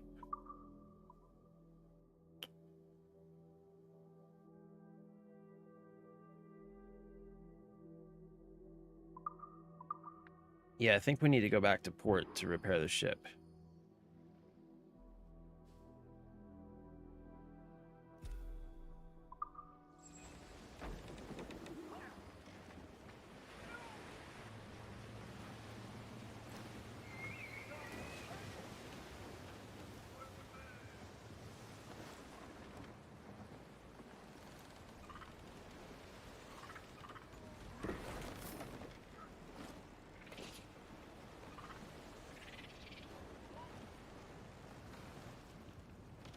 What's this? Is this a castaway?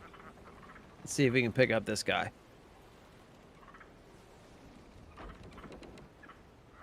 Hey, buddy, you need some help?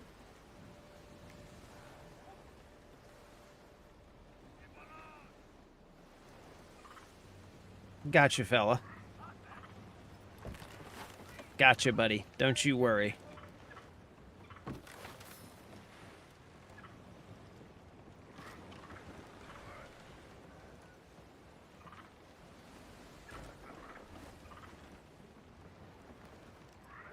Loose and trim tight, ride the wind. Loose and trim tight, ride the wind.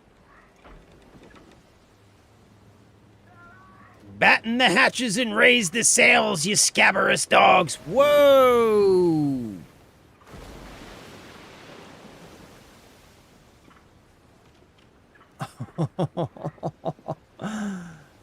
Ah, this game's phenomenal. This game is phenomenal.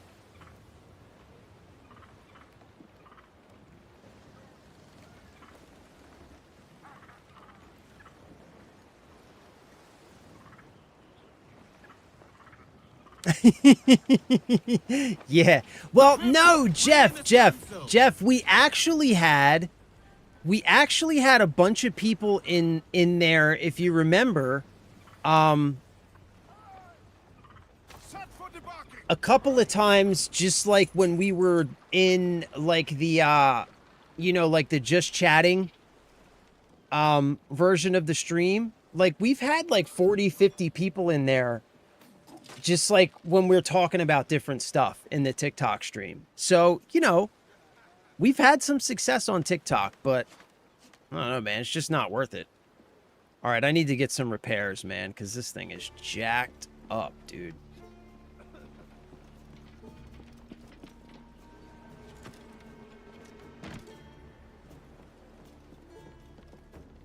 Hey, buddy. Require my services. Yes, sir. I need to repair my ship because it is fucked up. Excellent. Good day. All right, thanks, fella. We got any upgrades we can get?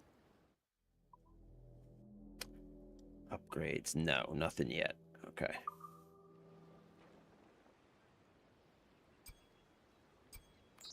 Well concluded. Well concluded, governor. All right, back at it, boys. Back at it. Let's see if we can do a little bit better this time, because I got wrecked. I did not do well last time.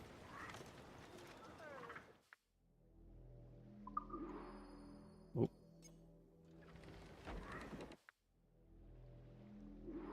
Okay, here we go. Up the shrouds, lads.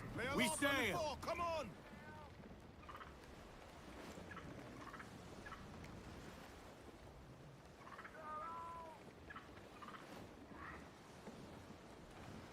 Full sail. Crowd it all. Oh, I think that's us. That's us right there, right? Shanty. That ship.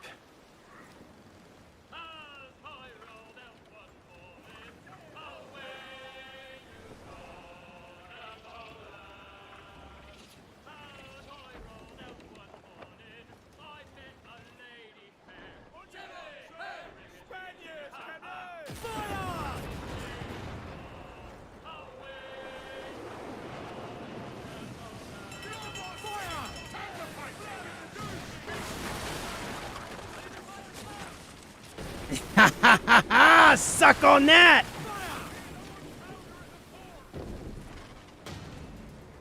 Douse all but mains. Fire! Barrels up. Fire! Do not leave us space enough to ram us, Captain. Fire!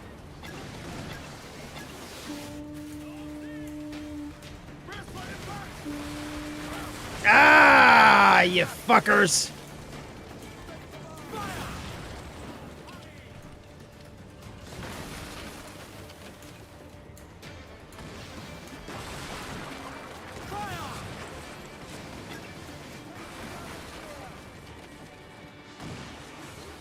Crowd on every inch of sail!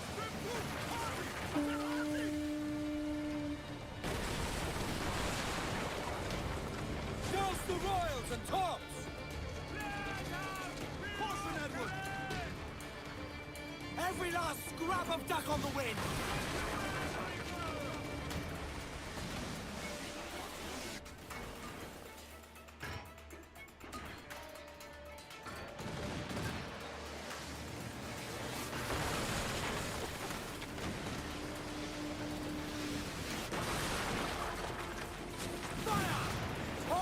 Stunsails! Bail off and bring in those royals! Now! Fire! Shot the finisher! Fire!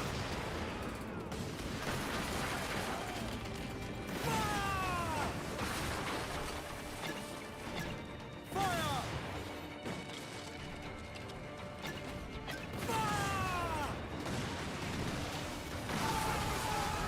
No!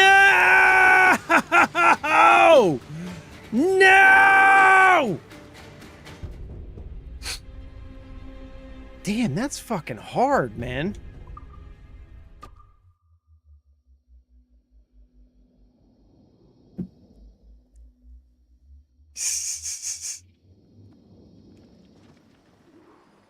Hold on, wait, what?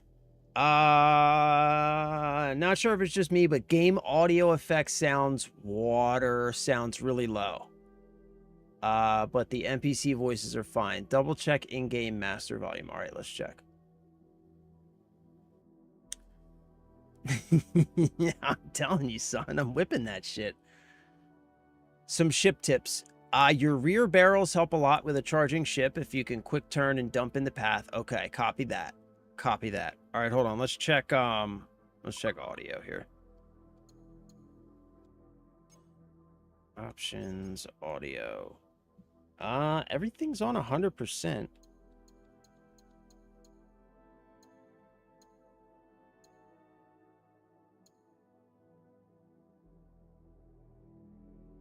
Adjust the volume difference between loud and quiet sounds. On full, sounds play at their natural volumes. On night, loud sounds are quieter and quiet sounds are louder to normalize the overall volume. Full, maybe? Try full.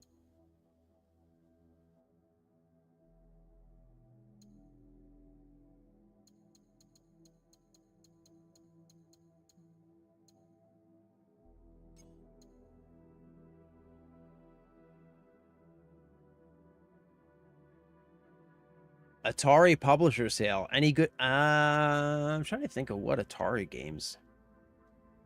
Okay. All right, let's try this again. Let's get going. Loose the mains, half sails. Trim as near the wind as you dare. Ride the wind, for all she's worth. Fire! Fire!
Did we get him? We got him! We got him! Ha ha ha! Suck on that. Mains out. Trim to the wind. Aloft. Do not leave them muzzled. Let's go. Let's board this son of a bitch. Raise your voices, me trumps.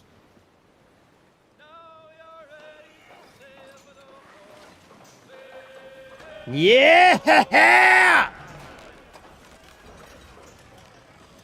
Reel them in, me trumps. If they come, grab them desperate.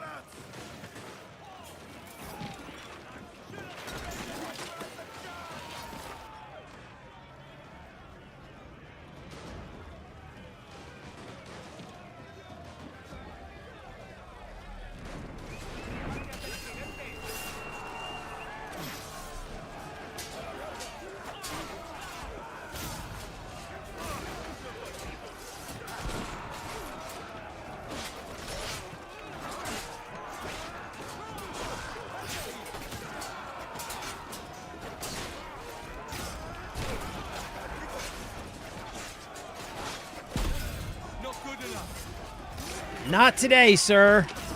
Ha!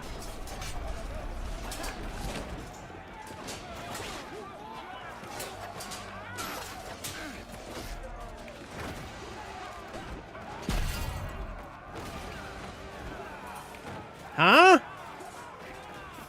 Fuck yeah, bro. Fuck yeah. This game's awesome. This game's awesome.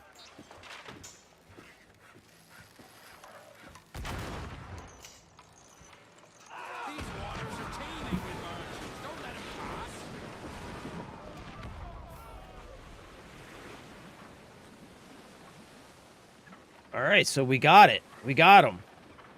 Okay. All right, so we just got to hit him fast and hard. That's what she said. We just got to hit him fast and hard. Here we go. Oops. Talk about back shots. I'm telling you, son. You saw that, right? That's how you got to do it. Just fucking... You know what I'm saying? $16 at 60% off for the 50-year celebration pack. Ooh. Ooh. Ooh. I want to get Centipede if I can. Centipede's a good game, dude.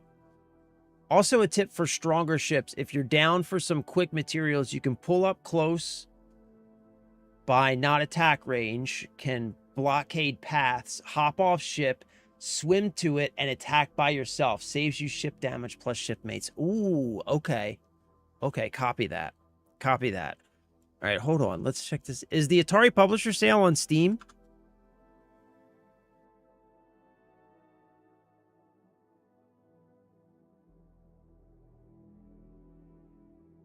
Hold on, let's see what Atari's got going on. I was looking at Elder Scrolls Morrowind. Featured.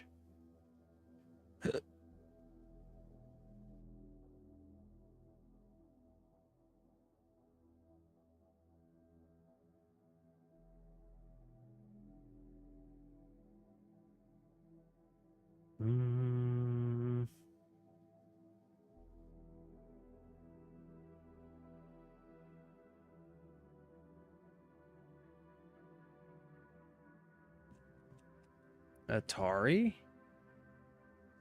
Oh, Atari 50, the anniversary celebration. Ooh, the Namco. Ooh.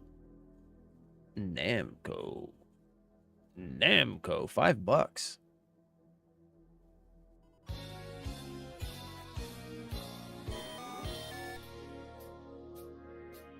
We were software engineers. We were pocket protector, thick glass nerds. These are the real days of game development right here, man. In 2 weeks. And in early April, I got a check for $300,000. They were making games just for the love of the game, man. For Galaxian, it was just Glenn and myself. Glenn was a great programmer, and 2 people. he was doing the gameplay, I was doing the graphics part. We figured out how to make it work. Pac-Man captures the essence of Pac-Man. You can tell it's Pac-Man. It's got a lot of flicker. We had Atari Dig Dug? Japan that we ended up selling to Namco. Atari Japan actually My wife put brought me Namco some lunch. in the Hold on. video game business. I wish she would have brought me some hot sauce.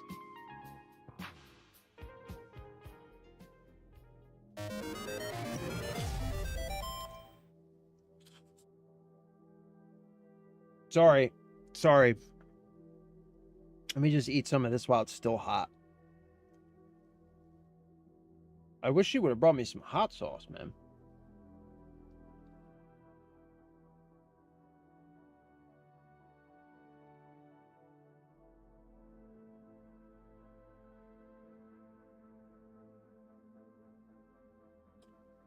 Sorry. No, San Chisel. I've never played either of the Divisions, man. They look good, though. I would like to try them. I was actually looking at Division 2 recently. It was on sale or something. I was looking at it somewhere. Yeah, I was thinking they would make good games for my handheld, actually. I don't know if they would, but I was thinking about that. Yeah, I would like to try the Division games. I never played either of them.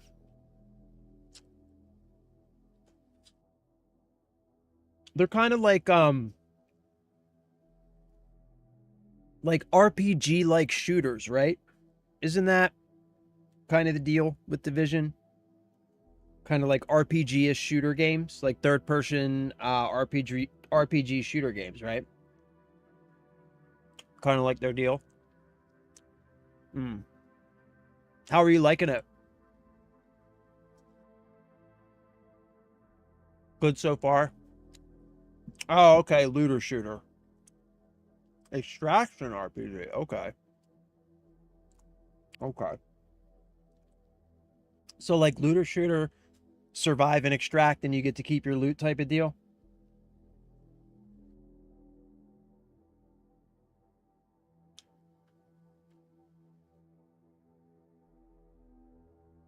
Yeah, I think I would like those games. I think I would enjoy those games.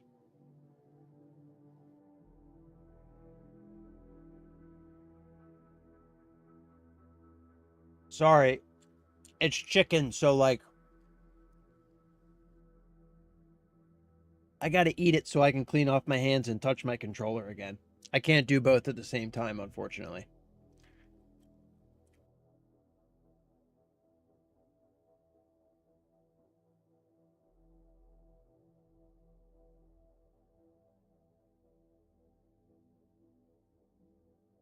All right, I got to admit, that was pretty good. I'm normally, I'll be honest, I'm normally not a huge fan of my wife's mom's chicken. I don't know. She just, honestly, it's normally pretty bland. I think a lot of Russian food is like, it's either like really strong. It either has like a really strong flavor, oftentimes with like weird fish or something, or it's pretty bland. It's like in either direction, it's normally like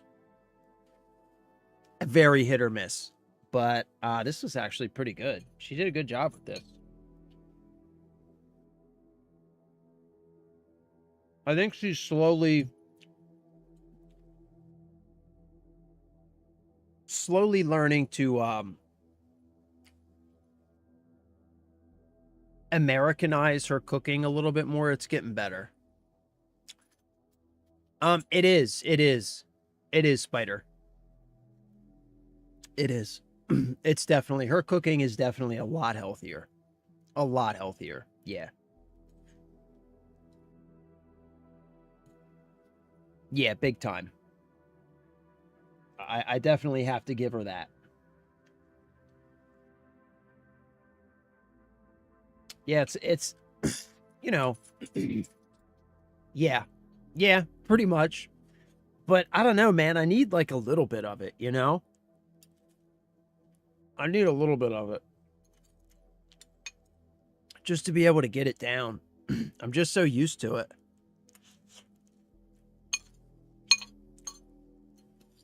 I know it's awful. I know. I get it. I understand that, and I admit it. But I don't know, man. What can I say? I bleed red, white, and blue. I bleed red, white, and blue. I shit gunpowder, and I piss MSG. You know what I'm saying? About as American as they come, bro. About as American as they come.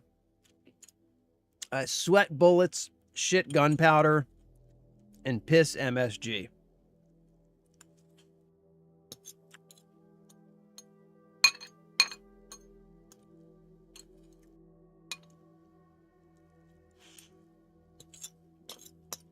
All right, sorry guys. Sorry.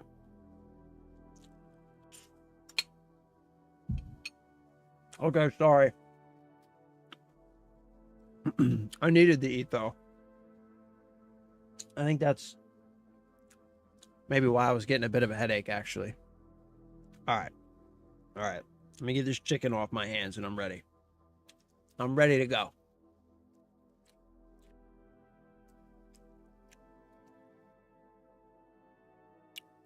America. Damn right. Damn right, Sanchez. America. I liked it until Ubi suspended me from... What did you do? I liked it until Ubi suspended me from Division 2 for farming specific bosses on launch. That's crazy. I mean, what's wrong with farming? You were able to walk to an area, kill a boss, and walk back to respawn them until you received specific items. Yeah, what's wrong with that? You shouldn't suspend for utilizing... Yeah.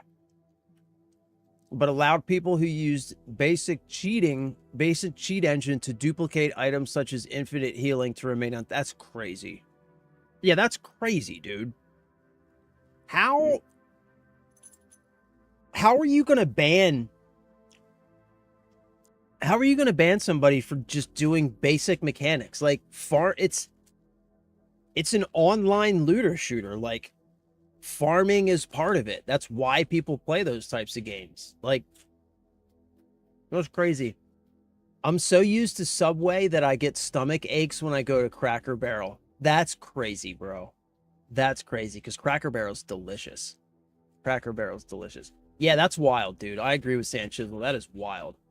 There's only a 48-hour... Yeah, it's the principle on that, dude. I agree. I agree.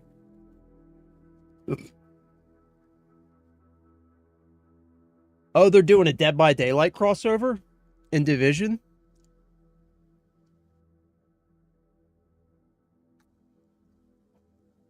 That's interesting. That's an interesting crossover. I didn't even know that Subway had hot dogs. I didn't even know that Subway had hot dogs. Yo, did you know, speaking of, like, fast food, not, well, you know, like, food chains. I saw a thing, like, one of my, so my favorite type of food is Mexican food. That's my favorite food. And like my favorite subcategory is like California style Mexican street food. So like street burritos, right? Like when I lived in San Francisco, I ate burritos from the Mission every day. Every day. Fucking love burritos. And I understand that street burritos are not traditional, like, Mexican style. Like, I get that. But I love me some street burritos, right? So, on the East Coast, we don't really have good street burritos.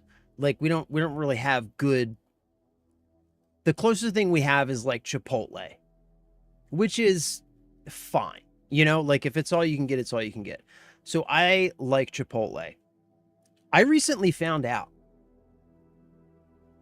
that a burrito that you used to be able to get from Chipotle for like $11 or $12, they're now charging like $24, $25 for a fucking burrito at Chipotle. Yeah. Yeah, 100%. Right hand to God, bro. 100%. Yeah, yo, San Chisel, you know, you're in California. Oh my God, dude, those burritos. Ooh, God damn.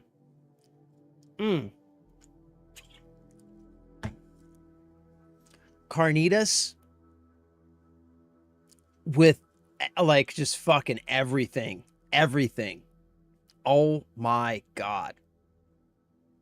The beans, the guac, the rice. Oh my God, dude. I miss those burritos so much. I'm telling you, I used to eat burritos every day when I was living in San Francisco. I would go to the Mission, and there was actually also a really good place in there was a really good place in the Haight, Ashbury as well, right on Divisadero, called the Little Chihuahua. I used to love the Little Chihuahua. Loved the Little Chihuahua.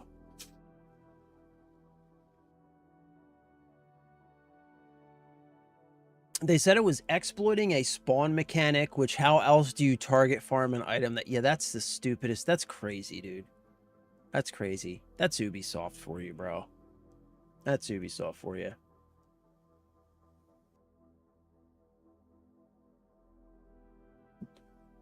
Oh, Subway Canada. You're not in Canada, though. You're in Oregon, right? $28 on... Bro, exactly! Yes, I said, yo, look, Sanchez's backing me up here. Spent $28 on Chipotle the other day just for me. Yeah, like to get a burrito and a drink is nearly $30 now. It used to be Sanchez, you remember, right? Chipotle, you used to be able to get that same burrito. It was 11 or 12 bucks. For 15 bucks, I used to go to Chipotle all the time. I know this. For $15, you could go to Chipotle, get a burrito this fucking big around, and a drink. Like Sundays, hungover, every Sunday we would go to Chipotle. I know how much Chipotle burritos used to cost, dude, and they are crazy now. Yeah, the nod. You can still give the nod, but you're going to pay for it.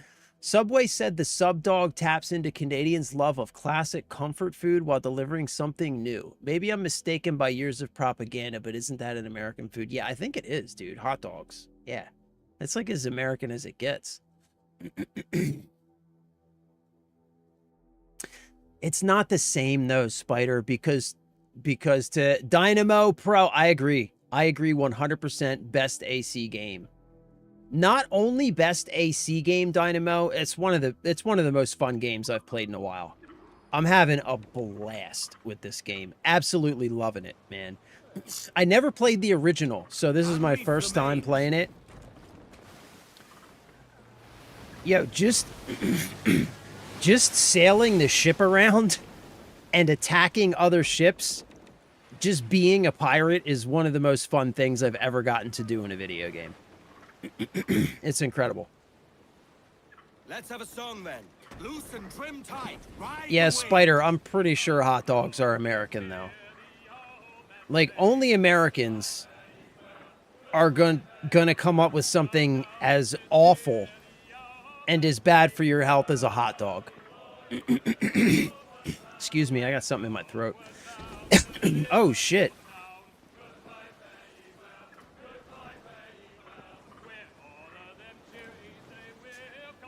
All right, boys, same strategy. Same strategy. I think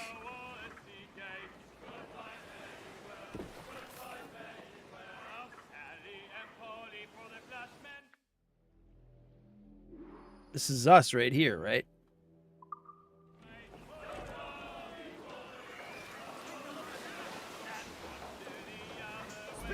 Same strategy, boys. Same strategy. We got this.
Get the cage ready! Ease off the wind! Forward, cannons in! Fire!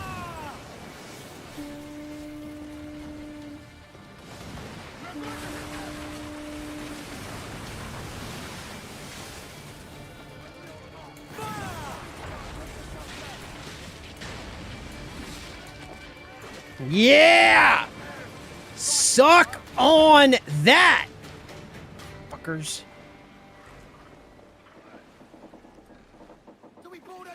Yes, we do, boys. Board now. Grappling hooks away! That's to the prize! Grab the cutlass and deploy the grappling hooks, boys.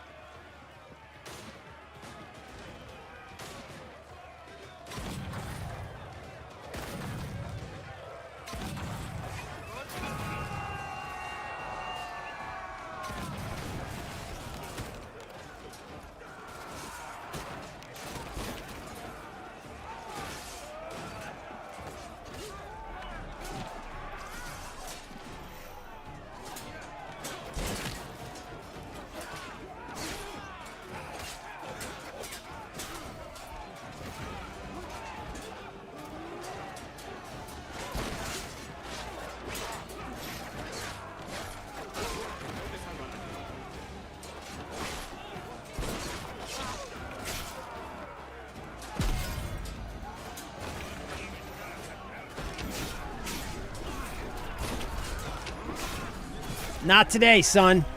Not today. Not today, boys. Ha! Got you, fuckers. Oh, yeah, we're getting the hang of this. We're getting the hang of this. You just can't... You gotta stay on them. You gotta just stay on them. You know what I'm saying? Lay low and bribe our way back into secrecy. Agreed. So, how do we get rid of this notoriety we've stirred up? Money, my boy. A well-placed bribe to the right government official will see the military off your tail. Right, let's do that. I'll need to meet the...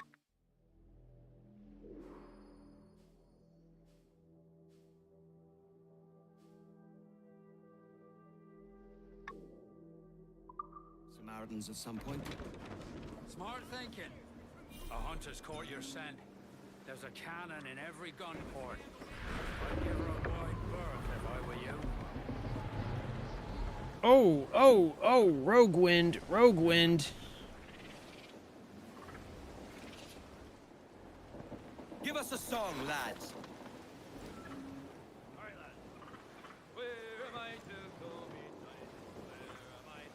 All right.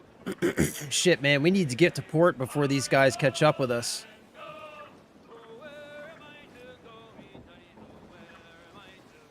Give everything she's got. Let's go, boys. We got to outrun these pirate hunters.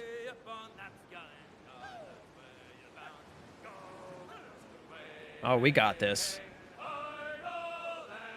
We got this.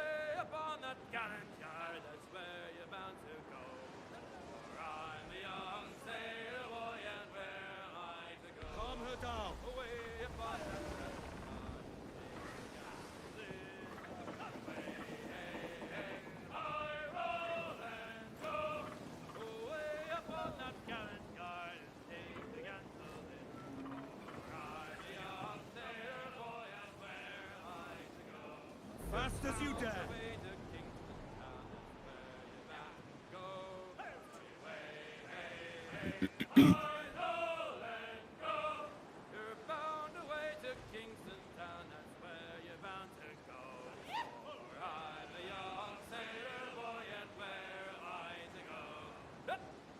Yep.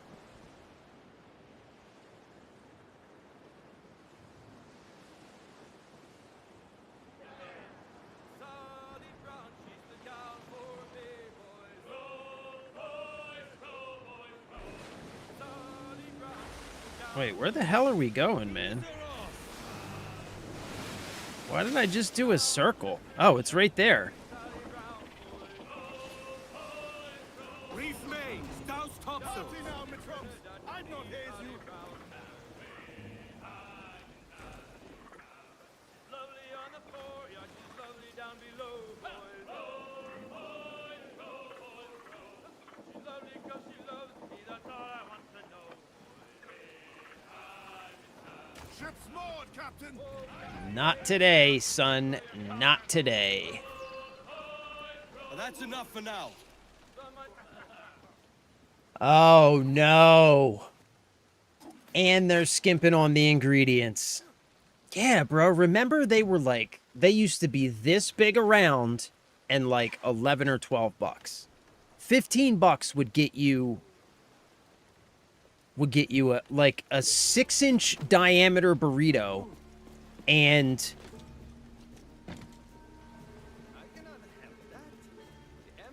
a drink. Like lovesick puppies. Yet it is only you, my friend, who can satisfy me. For a fee. Hey, buddy.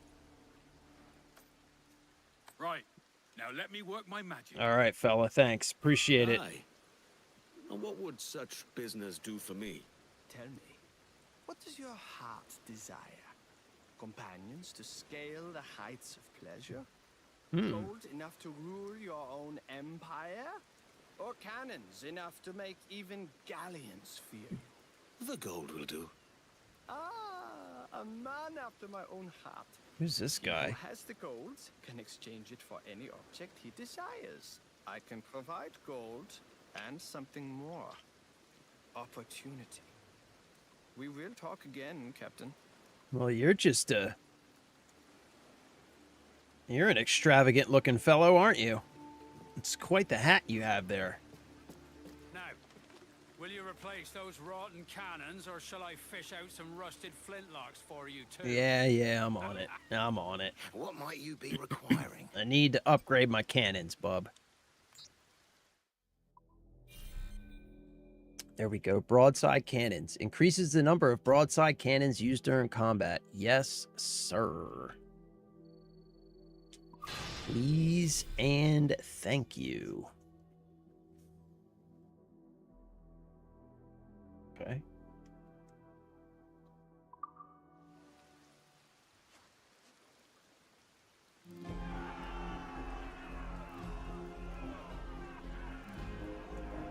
Huh? Look at that beauty.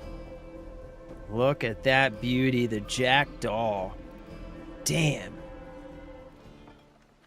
You're a wonder, Kenway. You've a knack for this kind of work. We're pirates now, boys. But I ain't doing this forever, lads. Only until I get enough coin to buy some land and influence back home. Jesus, will you listen to your tripe? Still dreaming on about that strumpet back in England when you could have any better you wanted here and now. Ah, such lofty goals for you gents. And here I thought I was in the company of scoundrels. A fine purchase today. What's the crew's mood? Yeah, man. Smiles and no teeth. $15 lunches jumped to $30 way too fast. Even McDonald's now, It's ambitious. Profitable too, if we can manage it. even McDonald's is nearly like 20 bucks for a single person to eat. Like, So, where is Master Kid? Andreas Island. We're going after the plantation. That depends. Is the crew ready? They are. Any sign of trouble, and they'll know what to do. We've got your back, Captain. all right. Let's do this, boys. I guess we're okay. Yeah, even McDonald's Give me now. more sail. The like a meal from McDonald's. Oh shit. Is like 15 or 16 bucks, man. It's crazy. It's crazy. Everything, dude. Like we're being squeezed Raise your voices, me from trumps. every direction so that people who are already millionaires can become billionaires, basically. And we're just expected to keep taking it, you know? And it's not going to happen, man. Like at some point, the middle class is going to break. What's this? Hunt the bull shark. Oh, I don't think I have harpoons yet. Yeah, I need to get harpoons first.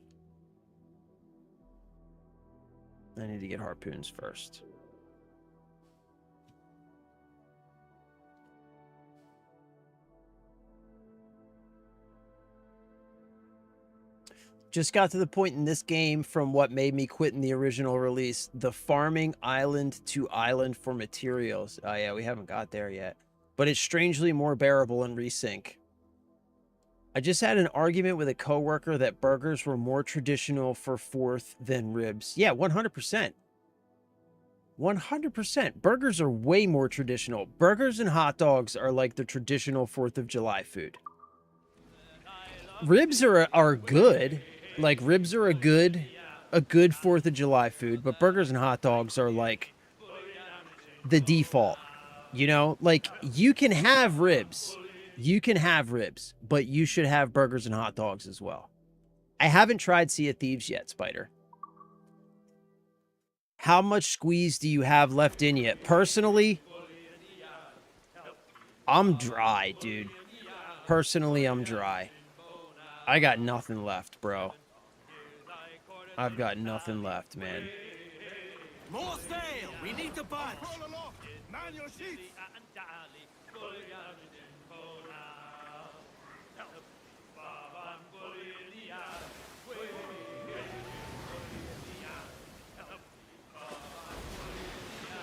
NorCal, hey, what's up, bro? Welcome back. Black Flag was a beautifully written bit of code, the sea, the songs, the ship battles. I agree, man. I'm loving it. I never played the original. Never got to play the original, so I'm loving this, man. Speaking of,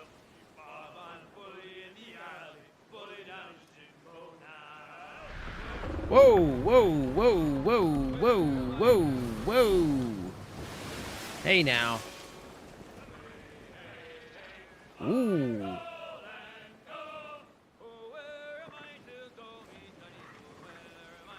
Yeah, man, the ship battles, sailing on the open sea, being a pirate. I'm thoroughly enjoying it, man. I'm so glad that they did this re-release because I probably never would have played it had they not did the re-release.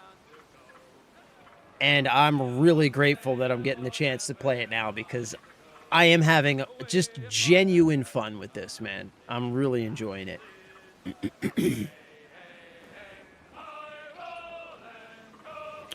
All right, so where are we going?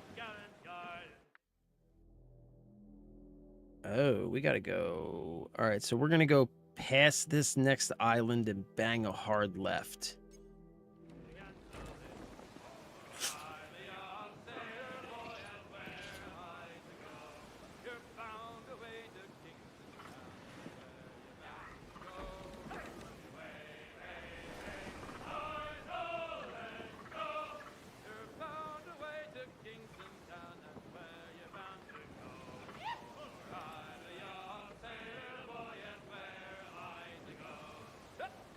Hip. Oh, let's Up yards. Douse topmast sails. let's slow her down, boys. Let's slow her down a little bit. Coming into port, gentlemen.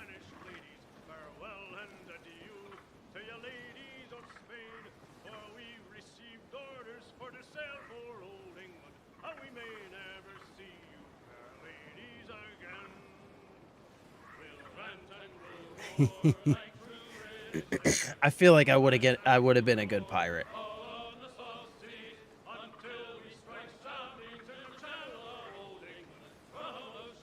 Talk about freedom, man.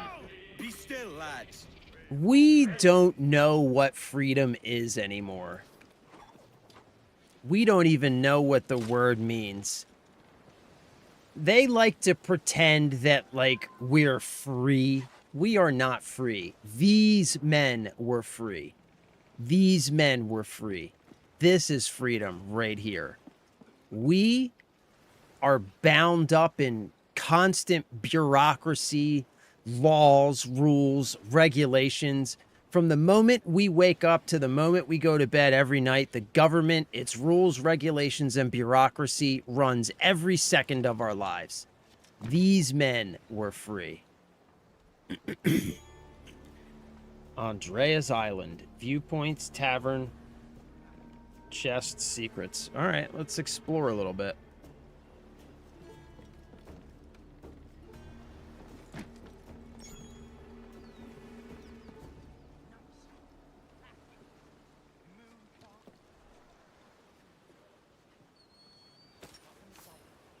I like how nobody, like, nobody cares that I just steal everything I see. Like, nothing seems to belong to anybody. Darling, you must take my word for it this time.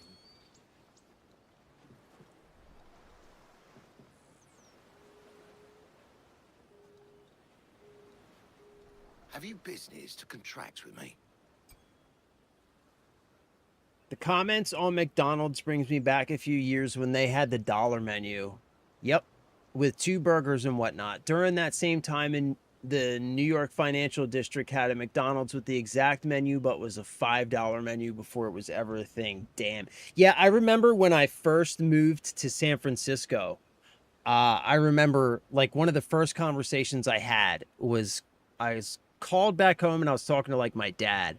And I was telling him that everything in McDonald's was more expensive.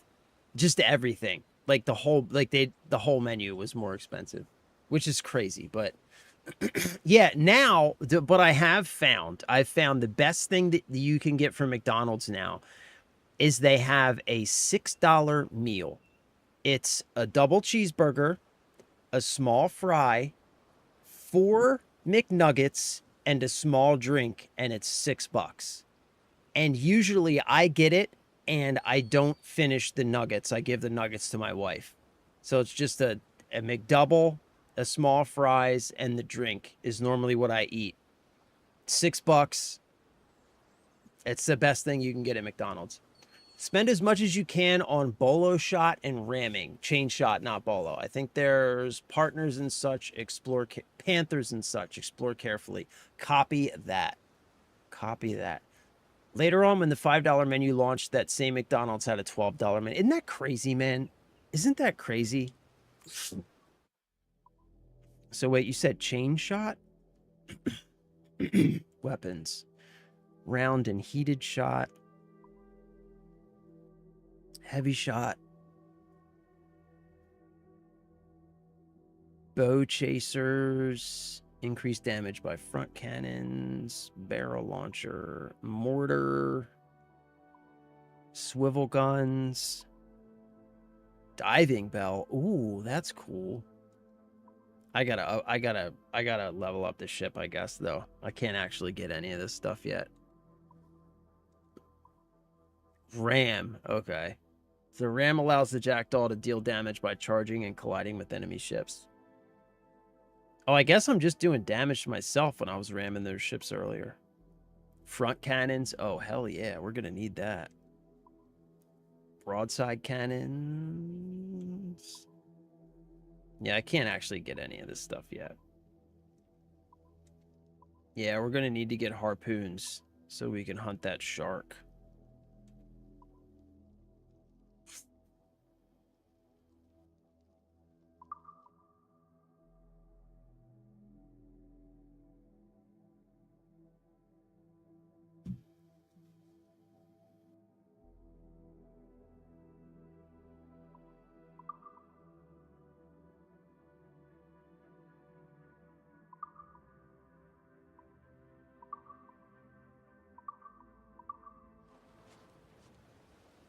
Guess there's nothing to get yet. We gotta level up a bit.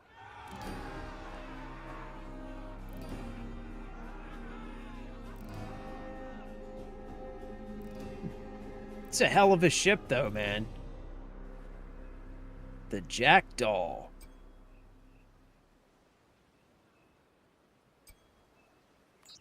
Well concluded. Indeed, sir. Well concluded indeed.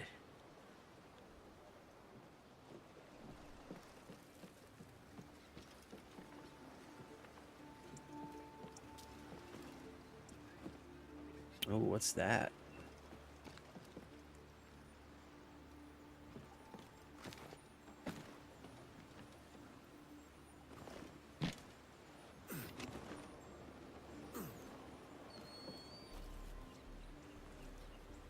What's this? Keys. What are the keys for again? Can't remember what the keys are for. All right, let's see.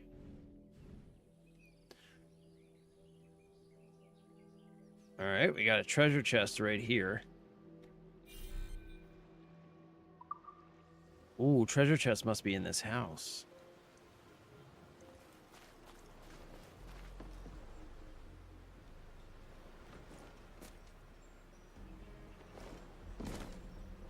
Ah, there it is.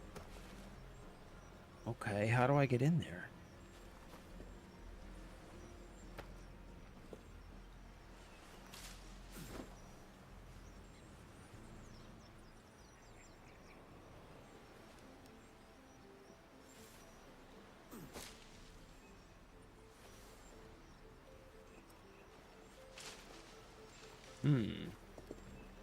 How do I get in here?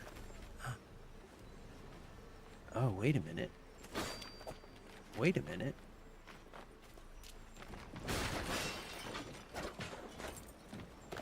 Wait a minute. Ha ha! That's how we get in. That's how we get in.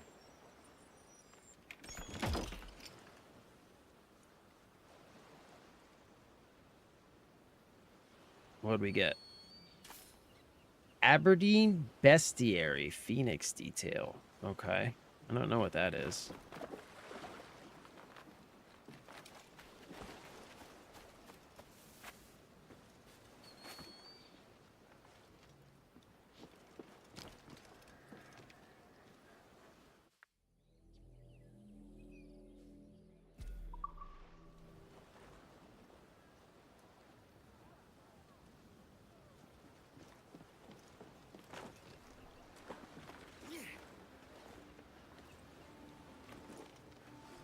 Whoa, get down, buddy. Get down. Get down, fella. Relax. Into a bottle. I forget what cannon gets chain shot, but you can put other ships' masts. Oh, you can cut other ships' masts and board them. Yeah, I've been trying to, like, shoot them with the cannons, but it doesn't work very well. Yeah, I want that. I need that. I think I saw which one it was. It's like, it doesn't say chain shot, but the picture looks like it's like a ball with two chain, or it's like two balls with a chain in between it, right? I saw it in the thing. It doesn't say chain shot. It says something else, but the icon looks like a chain. Upon my route to the West Indies, a curious incident aroused in me a revelation. It was a wanton act of violence that I witnessed, one that proved fatal only to its instigator. A pardoned pirate, the spelling messes me up. A pardoned pirate named Savory, who had come aboard to work off his debts as an honest Christian, yet died a devil full of drink after mistaking the reasonable abjurations of his fellow men for insults. He was taken by a self-inflicted pistol shot, sustained as he attempted to load his piece in preparation for the first of 6 duels, which he had arranged as challenges against our group. Jesus, fella, calm down.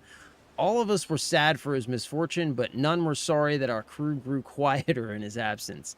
And yet, at seeing the poor chap wound himself so and witnessing the blood freely flowing from his body, a notion sprung upon me like an idea long dormant, already within me, yet awaiting a chance to reappear. Thence came the phrase I had heard before springing to my mind, The code in their blood. Suddenly it was sensible to me. The code of life, like a shipbuilder drafts in miniature, yet responsible for building each and every man and woman on Earth. How was it that such an idea made perfect sense to me? How was it I understood already that which had no precedent in the most modern philosophies? The code of life in our blood. Imagine. These ideas swirled within me for many weeks upon that voyage, spinning in such a maelstrom of thought I could not articulate then.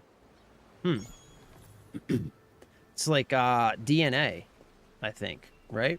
It's like DNA. What's up, Six? Remember the disaster that was Skull and Bones? Yeah, I never played Skull and Bones, but I did hear it was quite a disaster. And I wonder, why didn't they just copy paste from this? Because this is like perfect. You know what I mean? Oh, that's what the keys are. For the Animus, it's like Battle Pass coins. Right, okay. Yeah, I remember now. They have weekly challenges you can complete to unlock items. Okay. To unlock more coins to unlock items, also I highly suggest working on the first group of items, green-looking set. So where is it? Animus.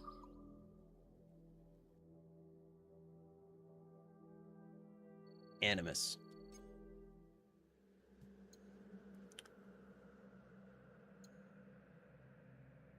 So this one here. What is this? Eye in the dark. Activate.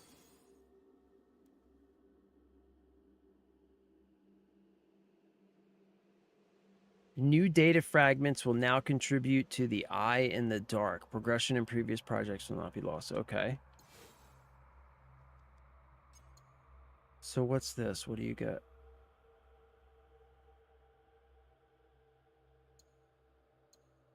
Encrypted data file, information integrity low. Decryption protocols are dependent on proper alignment of data fragments. Okay. I do like the green set though, man. Green is my favorite color. Obsidian monolith, darker than the blackest sea glass. Gazing too long upon this peculiar material hurts the eyes. Perfect dodge is easier to... Ooh, that's good. That's real good. Lots of keys, data file. Oh, yeah. Yeah, I like this. Green is my favorite color. I like this. Oh, I like this. I like this a lot. Yeah. Yeah. What's anomalies? Eliminate corrupt entities. Eliminate brute guards. Purge corrupt entity. Sink the corrupted ship. Sink the corrupted convoy. Oh, what are these? These are different challenges you can do to get like a whole bunch of points towards it, I guess, is what this is. Okay. Oh, I didn't even know all this was here. I haven't even looked in the Animus yet. I didn't know all this shit was here. What's this? Synchronization? Huh. Oh, there's a whole bunch of stuff here. Oh, and this is what you can spend. Okay. Okay, I get it. Oh. Ah, I see. Yeah, I haven't even looked at this stuff yet. What's the vault?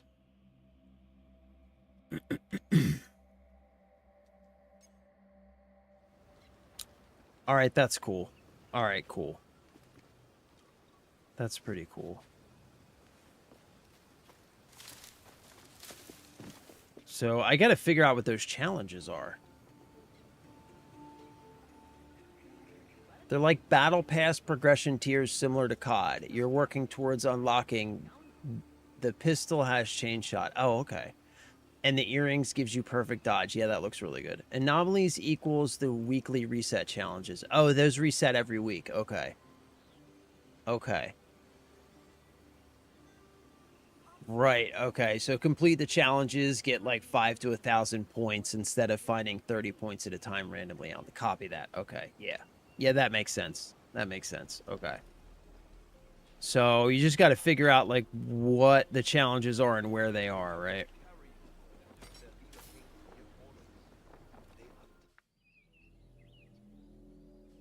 Okay, wait. What's this? Tavern? All right, let's go get this eagle. You never knew with some of those Irish lads. Blood's too hot. They're as like to help you up as to kick you when you're down.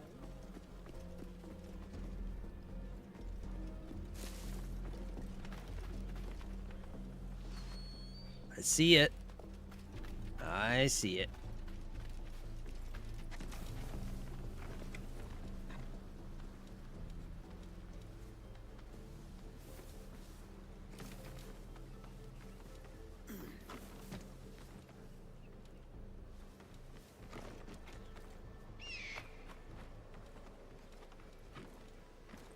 Ha.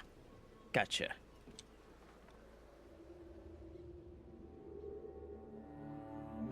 Yeah, I didn't get too far in Far Cry 6, Spider, because the game just wouldn't work for me, man.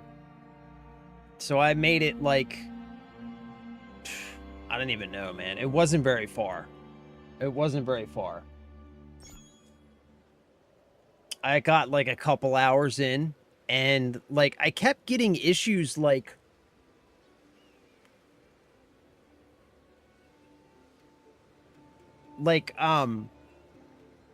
quest objectives that I couldn't interact with, like really weird stuff that was like really making it difficult to play. So I didn't get very far. I would like to try it again because what I did play, I really enjoyed.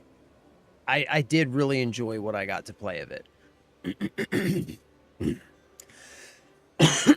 Excuse me, sorry. I've had crap in my throat, like...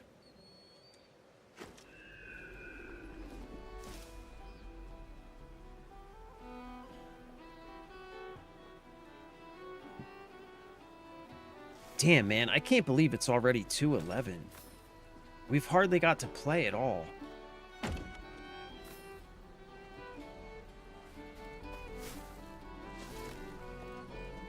Oh, sorry, buddy. Sorry, buddy.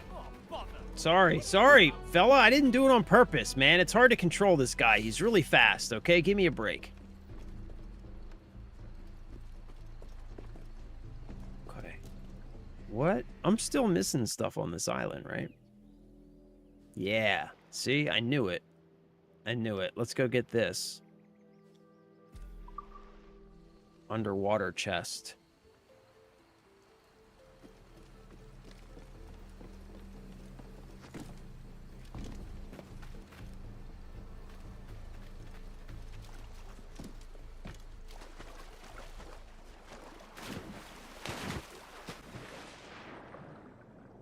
Yeah, boy.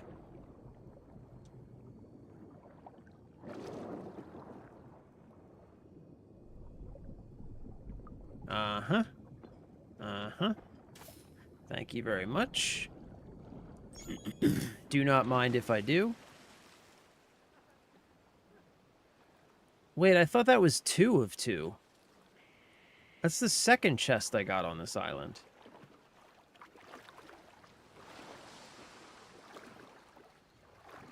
Right? Because I got that first one. Oh, you know what I keep forgetting about, too? Who's that? Whoa. Whoa, whoa, whoa, whoa, whoa, whoa, whoa, whoa, whoa, whoa. Who's spying me? Who's spying me?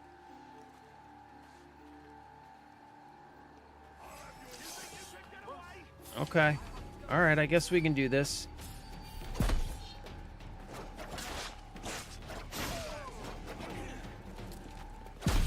Now we dance.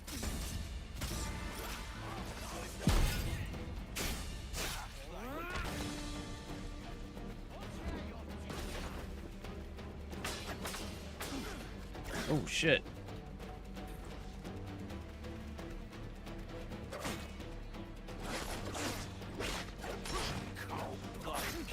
Oh, come on, man. I hit the button, bro.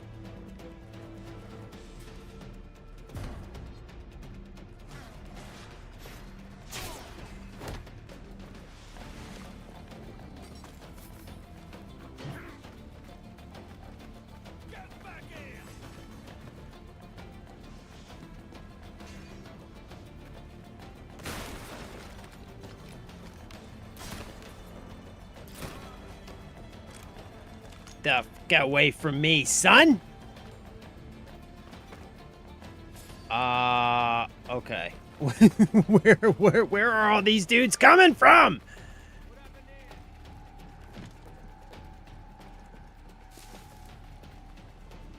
Where are they? Who are these guys? Who are these dudes? Oh, they're British. British Navy. Okay, so I guess these guys are my enemies.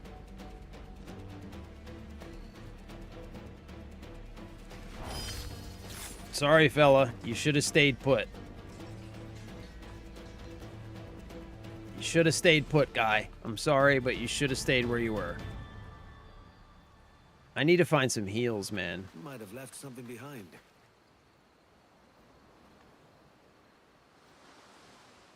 Another map, eh? Ah. Another treasure map.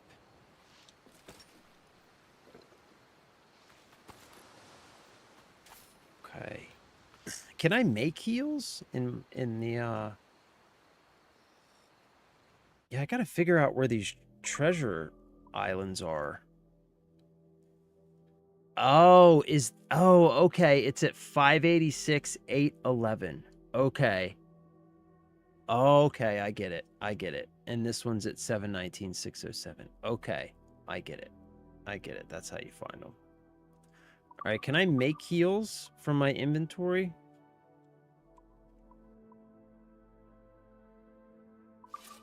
Crafting. Smoke bomb. Health upgrade.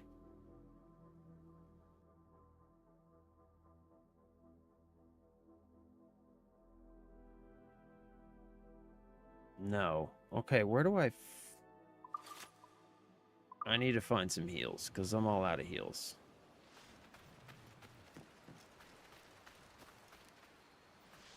Can I buy them at the tavern? Can I buy heals at the tavern? God, trust you. It's your part. Have a drink. Hey.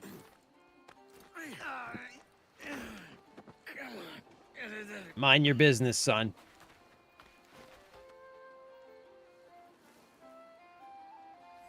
Time to heave to.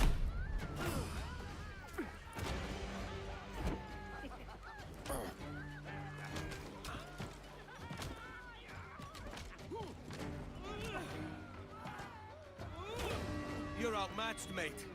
Tighten the noose.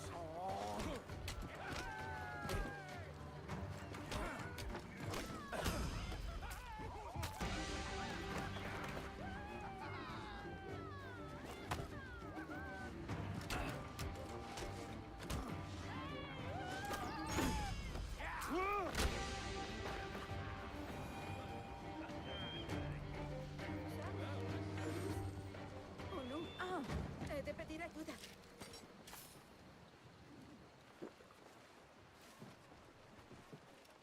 Okay. Where can I find heals, man? Maybe this guy? Who's this guy? Hey. Crew full. No?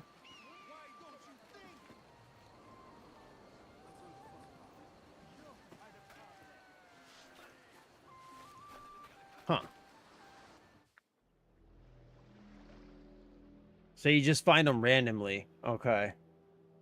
You can't, like, buy them from a vendor?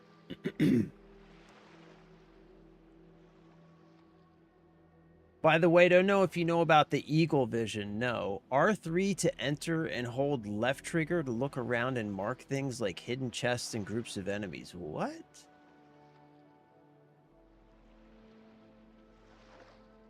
What? Hold on. What?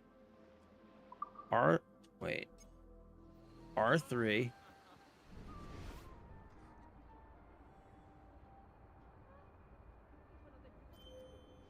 Oh, what's this?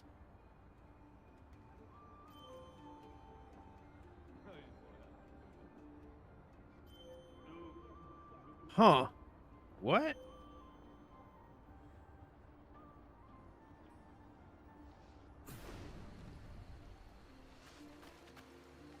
Okay. Huh. I'll be damned. I will be damned. Huh. It has a co-op mode. What has a co-op mode? Far Cry? I didn't know that. The gold markers are chest boxes. If you hover over them, you'll hear a ding, and when you come out, it's always up until it replaces it with other markers. Really? Ah, okay. Okay. Okay.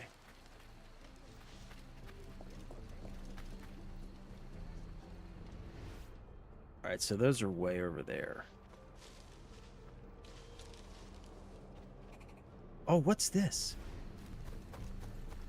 Iguana. Iguana, come here. Come here. Ah, come here. It's pretty to watch. Nice. Okay. Guess I just murked that iguana.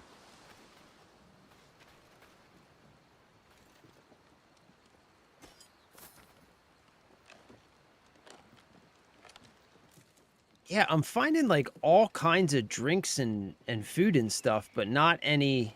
I need those little health items that go on your quick bar. That's what I need.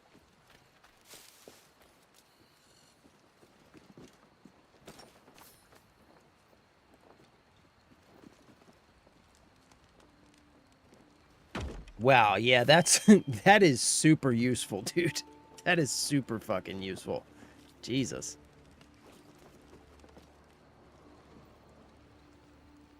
Look, there's another one over there. Sorry, fella.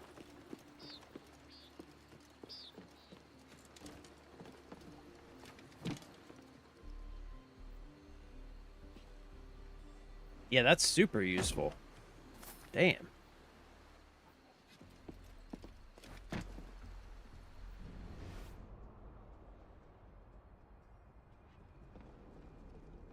What's all this stuff? Health full, health full.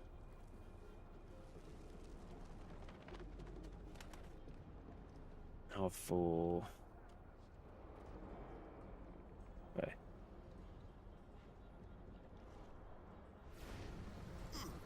Is there another way out of it besides, like, dodging backwards? Alright, maybe... Does this guy... You require my services. See shop. What do you got, dude?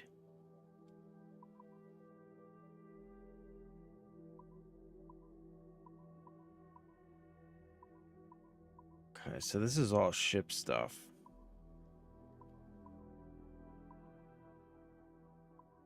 Sell. Okay. Cargo trade goods. Rum barrel. Sell all trade goods. Ah, okay, sweet.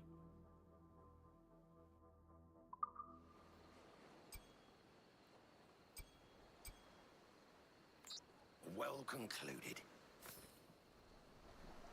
Well, I gotta say, I could sure use some heals.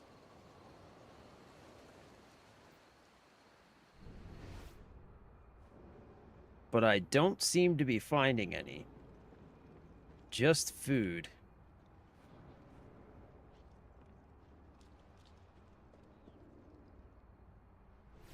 Ah, okay. Just hold it down and you'll come back out.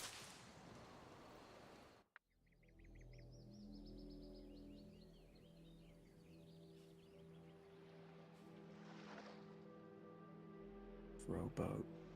Oh, wait.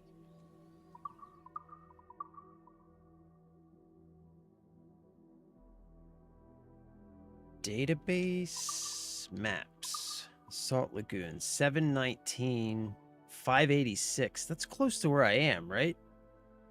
586.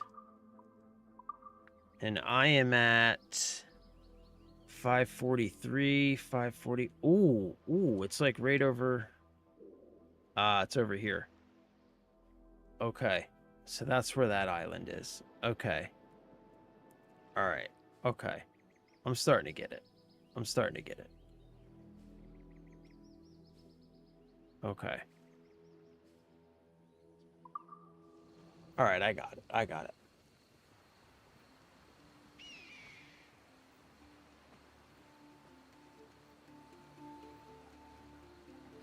Wait, hold what? Left trigger?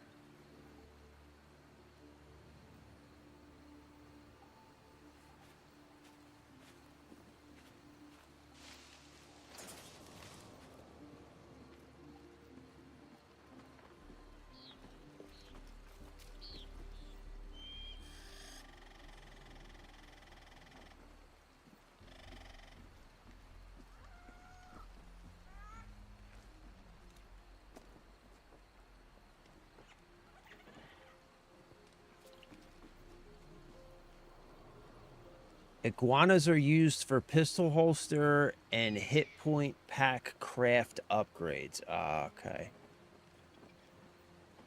There's an earring that grants additional items when skinning. I think I just picked up some jewelry. Yeah, that reminds me. I think I just picked. No, I guess I didn't. Okay. Okay.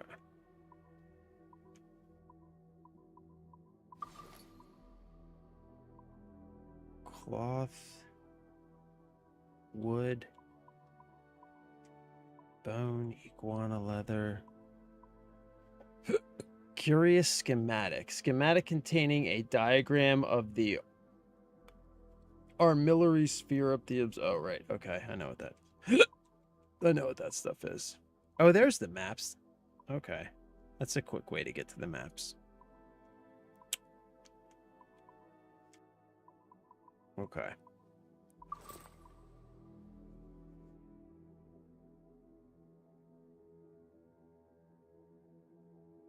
Oh, sellable jewelry, not equipable. It's usually in those special boxes that make the animus sound. Oh, okay.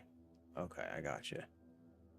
Yeah, I did know I know you can mark multiple things on the map, because I had a few different things marked at one point. Okay. All right, let's go. Yeah, let's go hit this. Let's go hit this thing. Because I think we've found pretty much everything here. I think. Oh, maybe not. Yeah, health is full.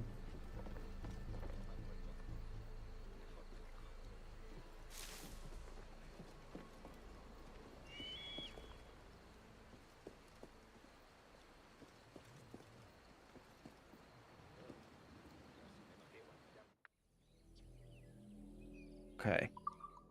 Oops, shit. Alright, I think we got mostly everything.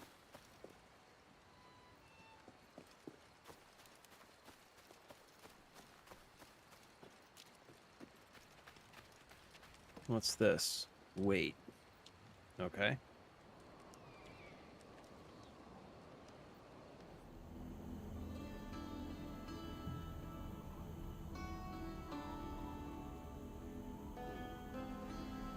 Damn, homie, you could have just went to sleep for a while.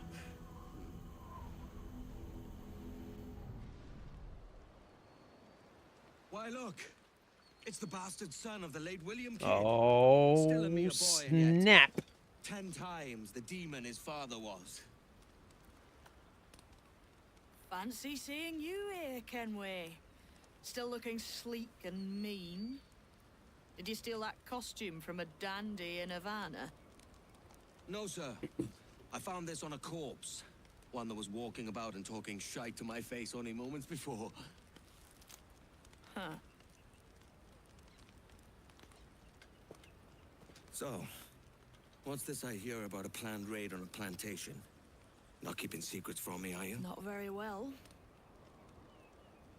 Every day, schooners packed with sugar sail past. What's this kid, coming like from 12? plantations nearby. What is he doing? Most times they stop here, sell off a few crates. There's one man visiting today that'd earn you a fine profit. So if you'd like to rob his plantation, I'll point him out. I would.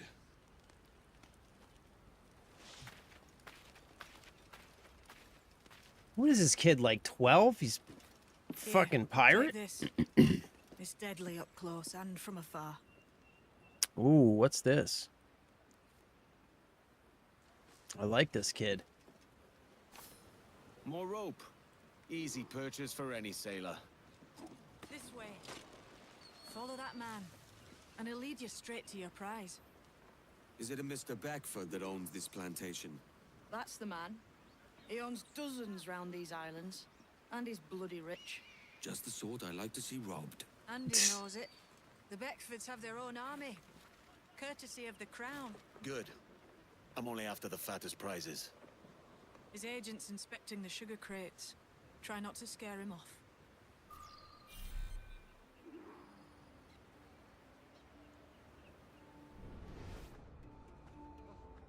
Locate Beckford's agent. He was seen inspecting sugar crates. Okay.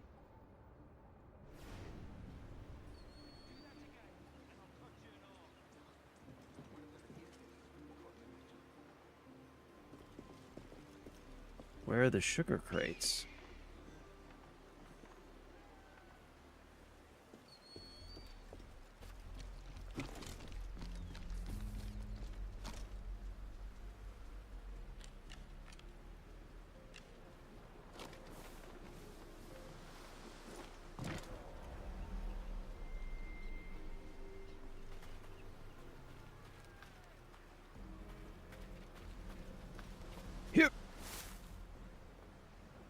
Don't mind me. I'm just, sneaking around is all.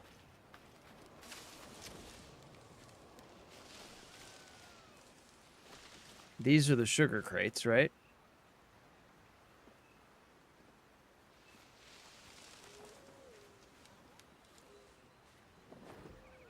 Oh, that's got to be him right there. What the fuck? Shit.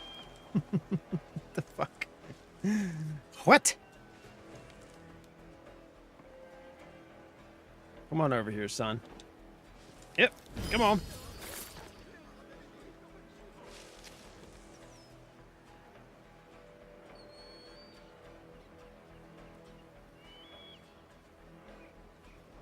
Try not to scare him off. Yeah, no big deal. I'm just gonna murder all these people. And just leave them all in a pile. That shouldn't scare him off, right?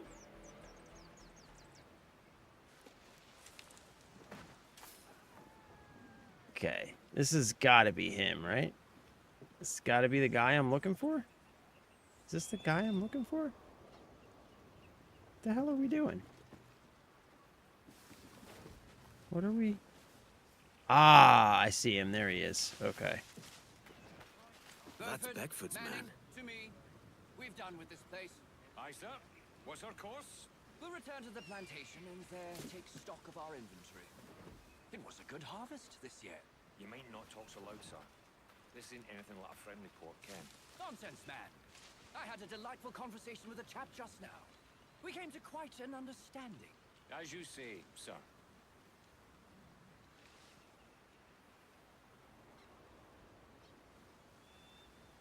Okay.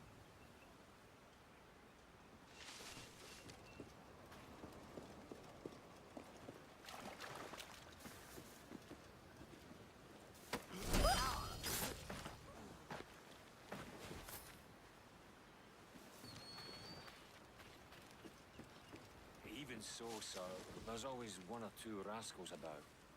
You know, men looking to take what they haven't the gumption to make by their own effort. Pirates, you mean?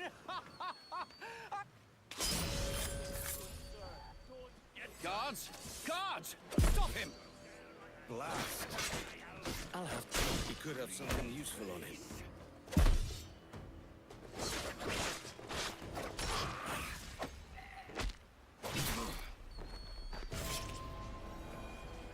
All right, that worked out. Okay.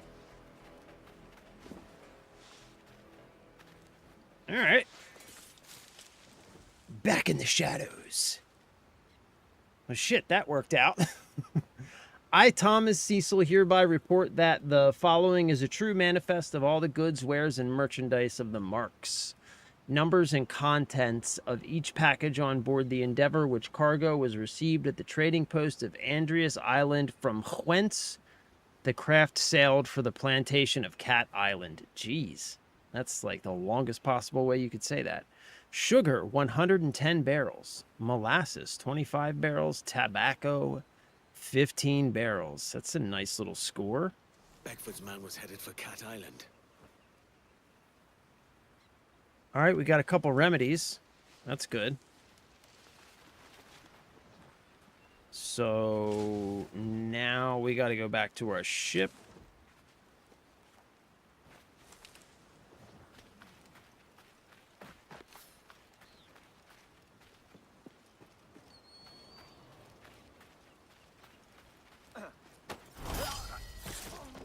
Oh, sorry, buddy. Sorry. You were just in the wrong place at the wrong time, bro. What do these little ship markers do? Or these little boat markers? Oh, I keep forgetting. You know, I keep forgetting about this whole menu. You can, like, trip and kick people. I keep forgetting about that. Oh, and I got this thing now, too.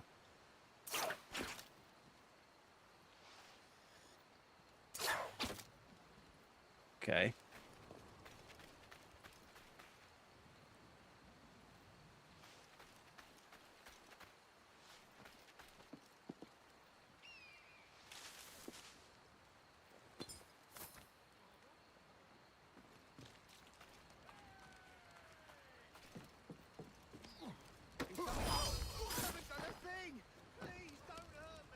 Don't worry, buddy. I'm not here for you. Whoops, that's fire. Shit. Whoops, that's fire. How did I catch on fire? What the fuck? What the fuck?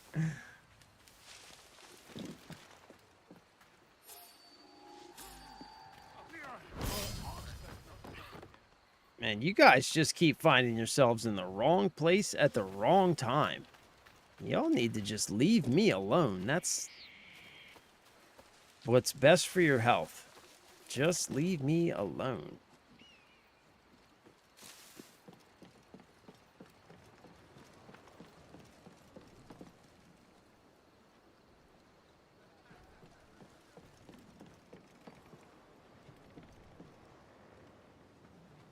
Here. Boys, we sail for the plantation. Captain, you have the look of a man crafting a bold idea. Indeed, Look sir. I've seen before. Indeed. The manifest tells of the Beckford plantation on Cat Island and all the cargo kept there. And it gave me the idea that I might take these goods off them and sell the lot for a better price than they'd ever ask. A man of vision. I like this idea. The plantation belongs to a Peter Beckford. Do you know of his family? The Beckfords and their sugar empire. Aye. The Beckfords and the Draxes. I never worked their plantations, but I knew their names from hearing other men curse them. But you worked the plantation, no? A modest one, aye. As a striker in the boiling house. Boiling house? Was it water they boiled? Something else? Cane juices. It's a hard process making sugar. Dangerous, too. Must be why it fetches such a dear price. What's it like? Toiling on a plantation day and night. Well, with the cane sugar cut and harvested, it's run between two metal rollers that crush the juice from the plant. Often it would happen that a man got his arm trapped in a roller and crushed to the thinness of a crepe. Oof. In those times, it was an axe that separated the man from his plight, meaning his arm from his body. Jesus. After collecting the juice, it was time to boil away the waters from the sugar. This we did in tatches made of copper. But let me tell you, brother, boiling sugar is near the hottest thing on earth. Just a touch on the skin will stick like birdlime and burn on, leaving a terrible scar. I had friends lose eyes and fingers and arms working the boiling house. And as slaves, believe that we never heard a word of praise nor an apology of any kind. That's a sorry fate. I should like to take this plantation and its owners for all they're worth. Indeed, sir. And that is what we'll do. Whew. Man. I gotta be honest with you. I'm not feeling great today. I'm definitely not feeling great.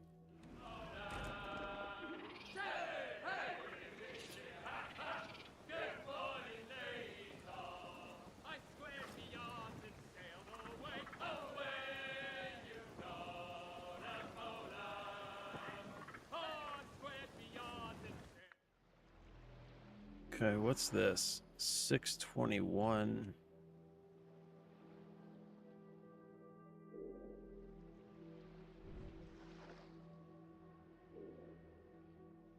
Here's our island with the treasure over here.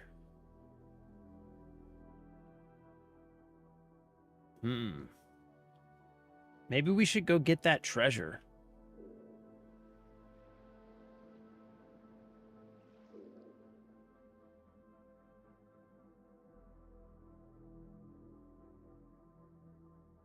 What was it? Man. Yeah, I'm feeling a little run down today, fellas. Be honest with you. It's wearing on me the longer we play. If you go back into Eagle Vision, hold left trigger. Oh, hold left trigger in Eagle Vision while marking over the red, and it'll permanent mark them. Oh, okay. Okay, that's what you meant by hold left trigger in Eagle Vision. Got it. Okay.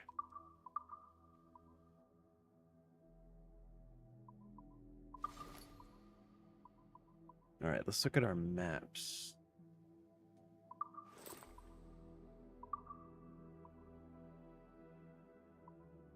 $586, $811. So it was 586.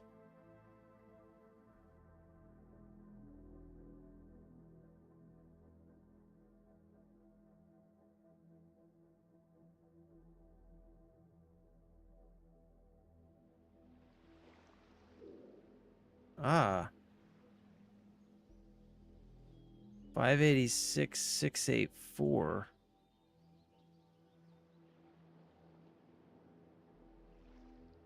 Oh, this is... Oh, shoot.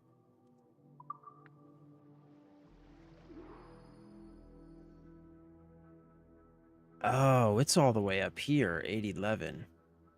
Ah, it's... Oh, we were here. 580... Oh, we were here. It was that island we were on. Somewhere over here.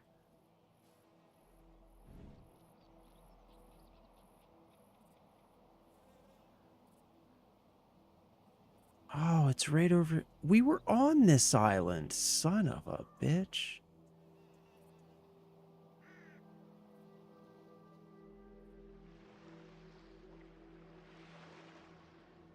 Right here. That's where our treasure is. We were on this island, and we missed it. Son of a bitch.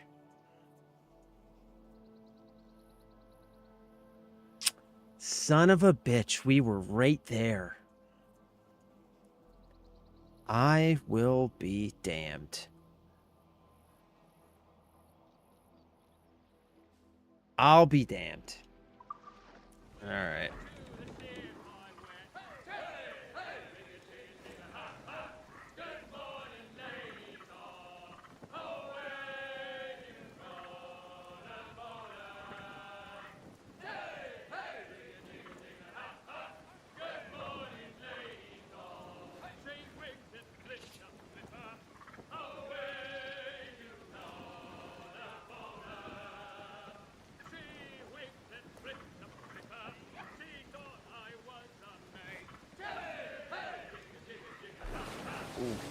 Once you get to Cat Island, find the sync point and you can fast travel back. Oh, okay.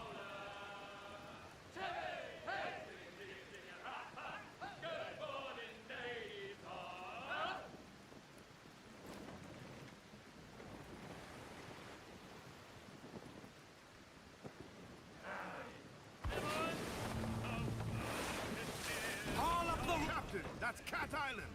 Thank you, Ade. Steady as she goes, lads. Whoa, whoa, whoa, whoa, whoa. Plantation. It would be to our advantage.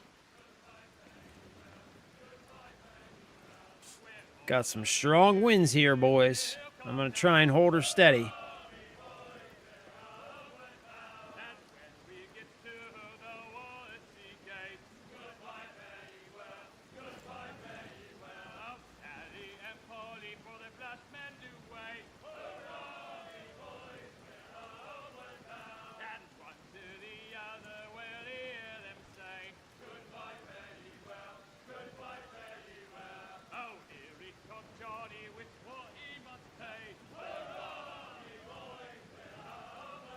It's a risk to anchor too close. The soldiers roving the plantation would catch us for sure. Drop here then and sneak ashore. We'll look after the jackdaw. Whoa, whoa, whoa, whoa, whoa, whoa, whoa. I'll have to slip past the guards and find the key. Tread carefully and we'll see each other soon. Those stores should be brimming with cargo.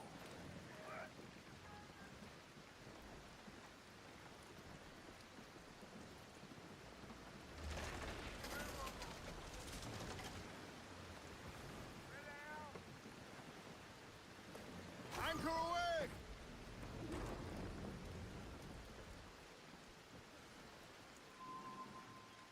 Okay.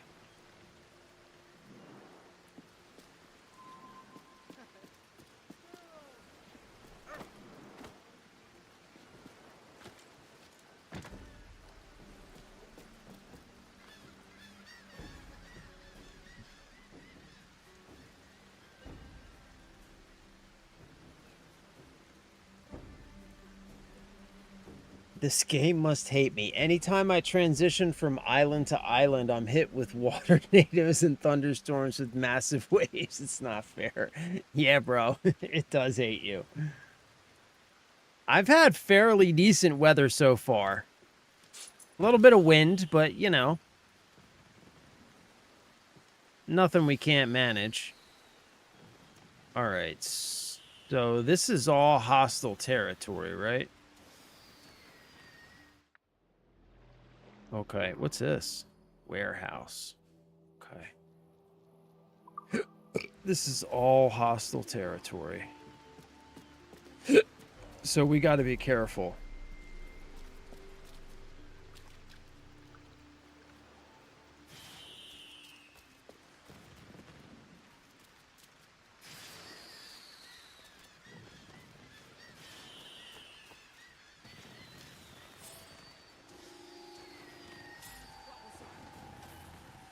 Oh shit, I didn't even see those guys.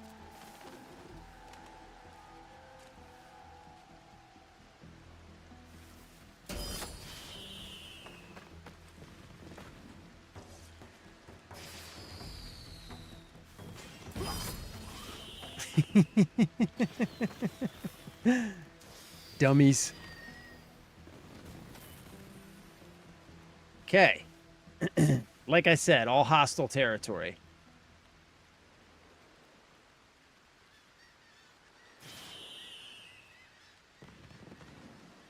The water tornadoes are crazy in this game, Spider. Wait till you see one. All right, so now scan. Ah, right. So now... Ah, okay. Ah, nice. Okay, I gotcha. I gotcha. Oh, wow. Jeez, look at all this stuff. All right, sweet. Okay. Yeah. Yeah, that is incredibly OP, dude.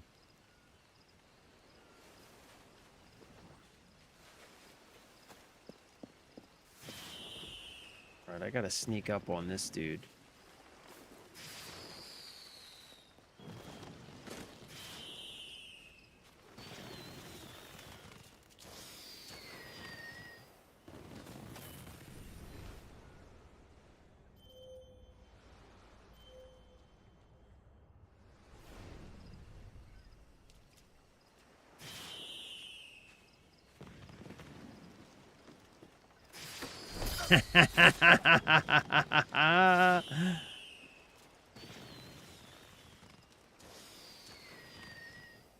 Okay. Need key. Okay.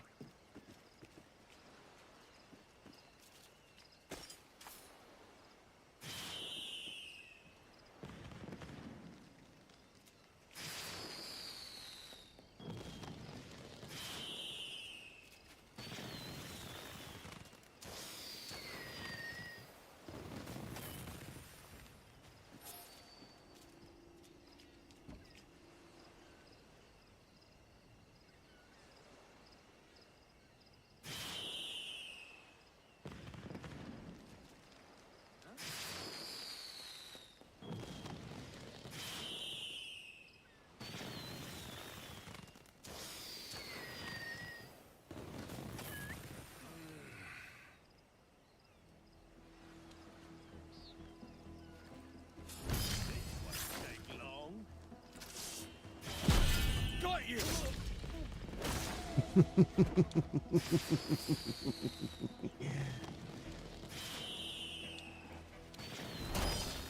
Gotcha. Gotcha.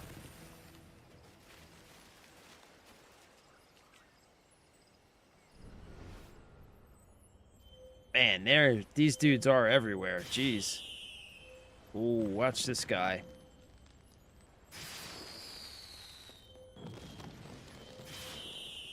Holy shit balls.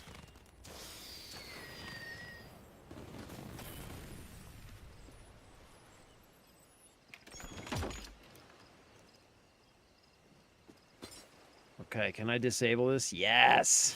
Nice. That'll keep things quiet. Nice.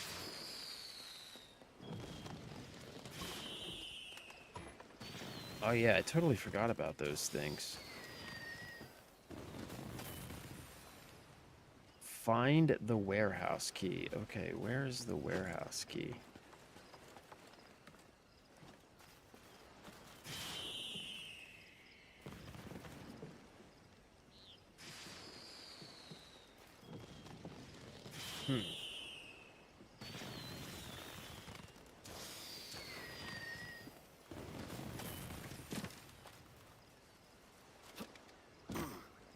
Where exactly would one hide a warehouse key?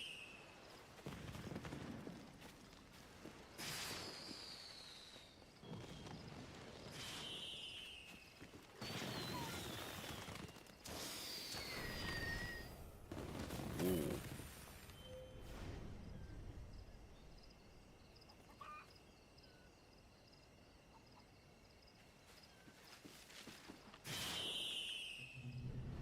Holy shit, man, they're everywhere.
bait.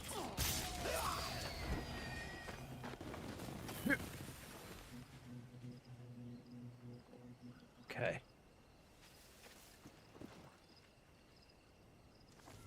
Today's my birthday. Brandish every casket, bottle, and barrel of alcohol. Everyone is to partake and sing my praises.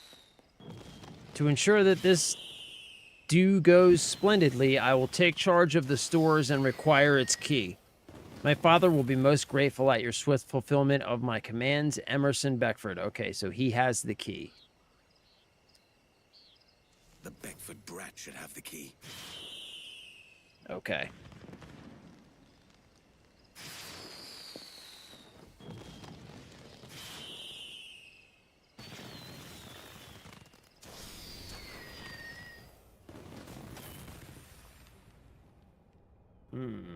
Quick throw rope.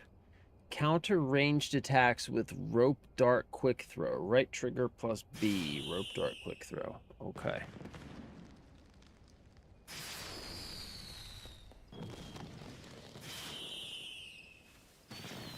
A house full of tipplers loaded to the gunwale.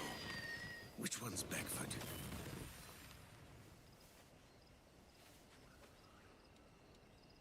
Ooh, we've got that guy up there. He's gonna be a problem. Yeah, he's definitely gonna be a problem.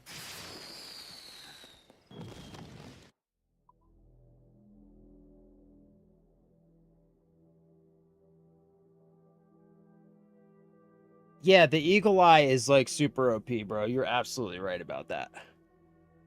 I find it funny, the Eagle Mark tech has been in so many past A creeds, and I never see anyone ever use it. Legit fave feature for lining up some crazy group kills as you can watch their pathing. Yeah, 100%. Rope dart equals scorpion if you're unaware. Generally to grab weapons but can pull people. Ah, okay. Okay, yeah, I didn't know what it did, honestly. But I'm not going to be able to finish this island today because it is 3 o'clock and I got to jump off. Also, I'm not feeling great, to be honest with you. I'm fading fast over here, man. Fading fast. Oh, yeah, good call. Good call. System save. Yes. Good call.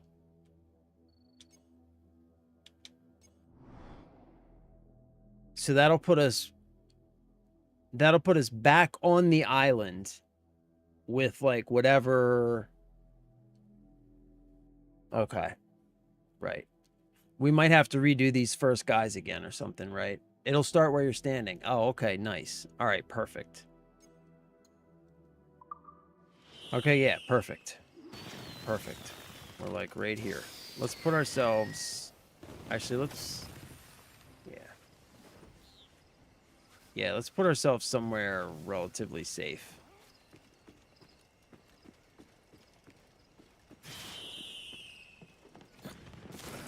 Yeah, this should be fine. That way, if it starts us standing up, we don't, like, get immediately spotted. Okay.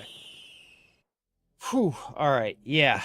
I gotta jump off of here, gents, because I'm not feeling too well. I'm gonna be honest with you. I am not feeling too great. I don't know what my problem is, man.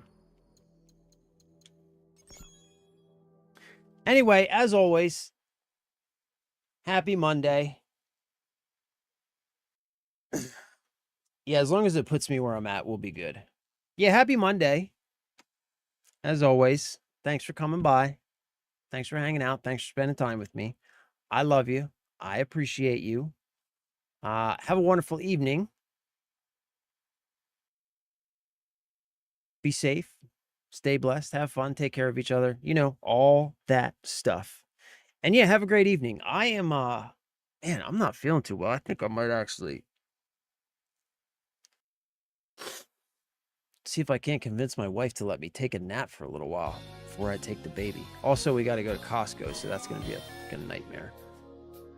But yeah, I love you. I appreciate you. Have a wonderful evening. Thick glass. And, I'll see you next time. We'll be back tomorrow. We got a full week of Assassin's Creed ahead of us. Pretty excited. I'm loving this game so far. I really am.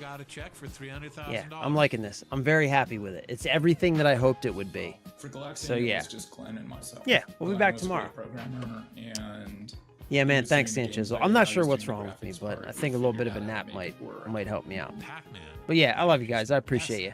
I will see you next time. Tell it's Pac-Man. I'm out of here for It's now. got a lot of flicker. We had Atari Japan. Costco hot dogs, bro. That we ended All up right, guys. selling to Namco. Atari Japan actually put Namco in the video game business.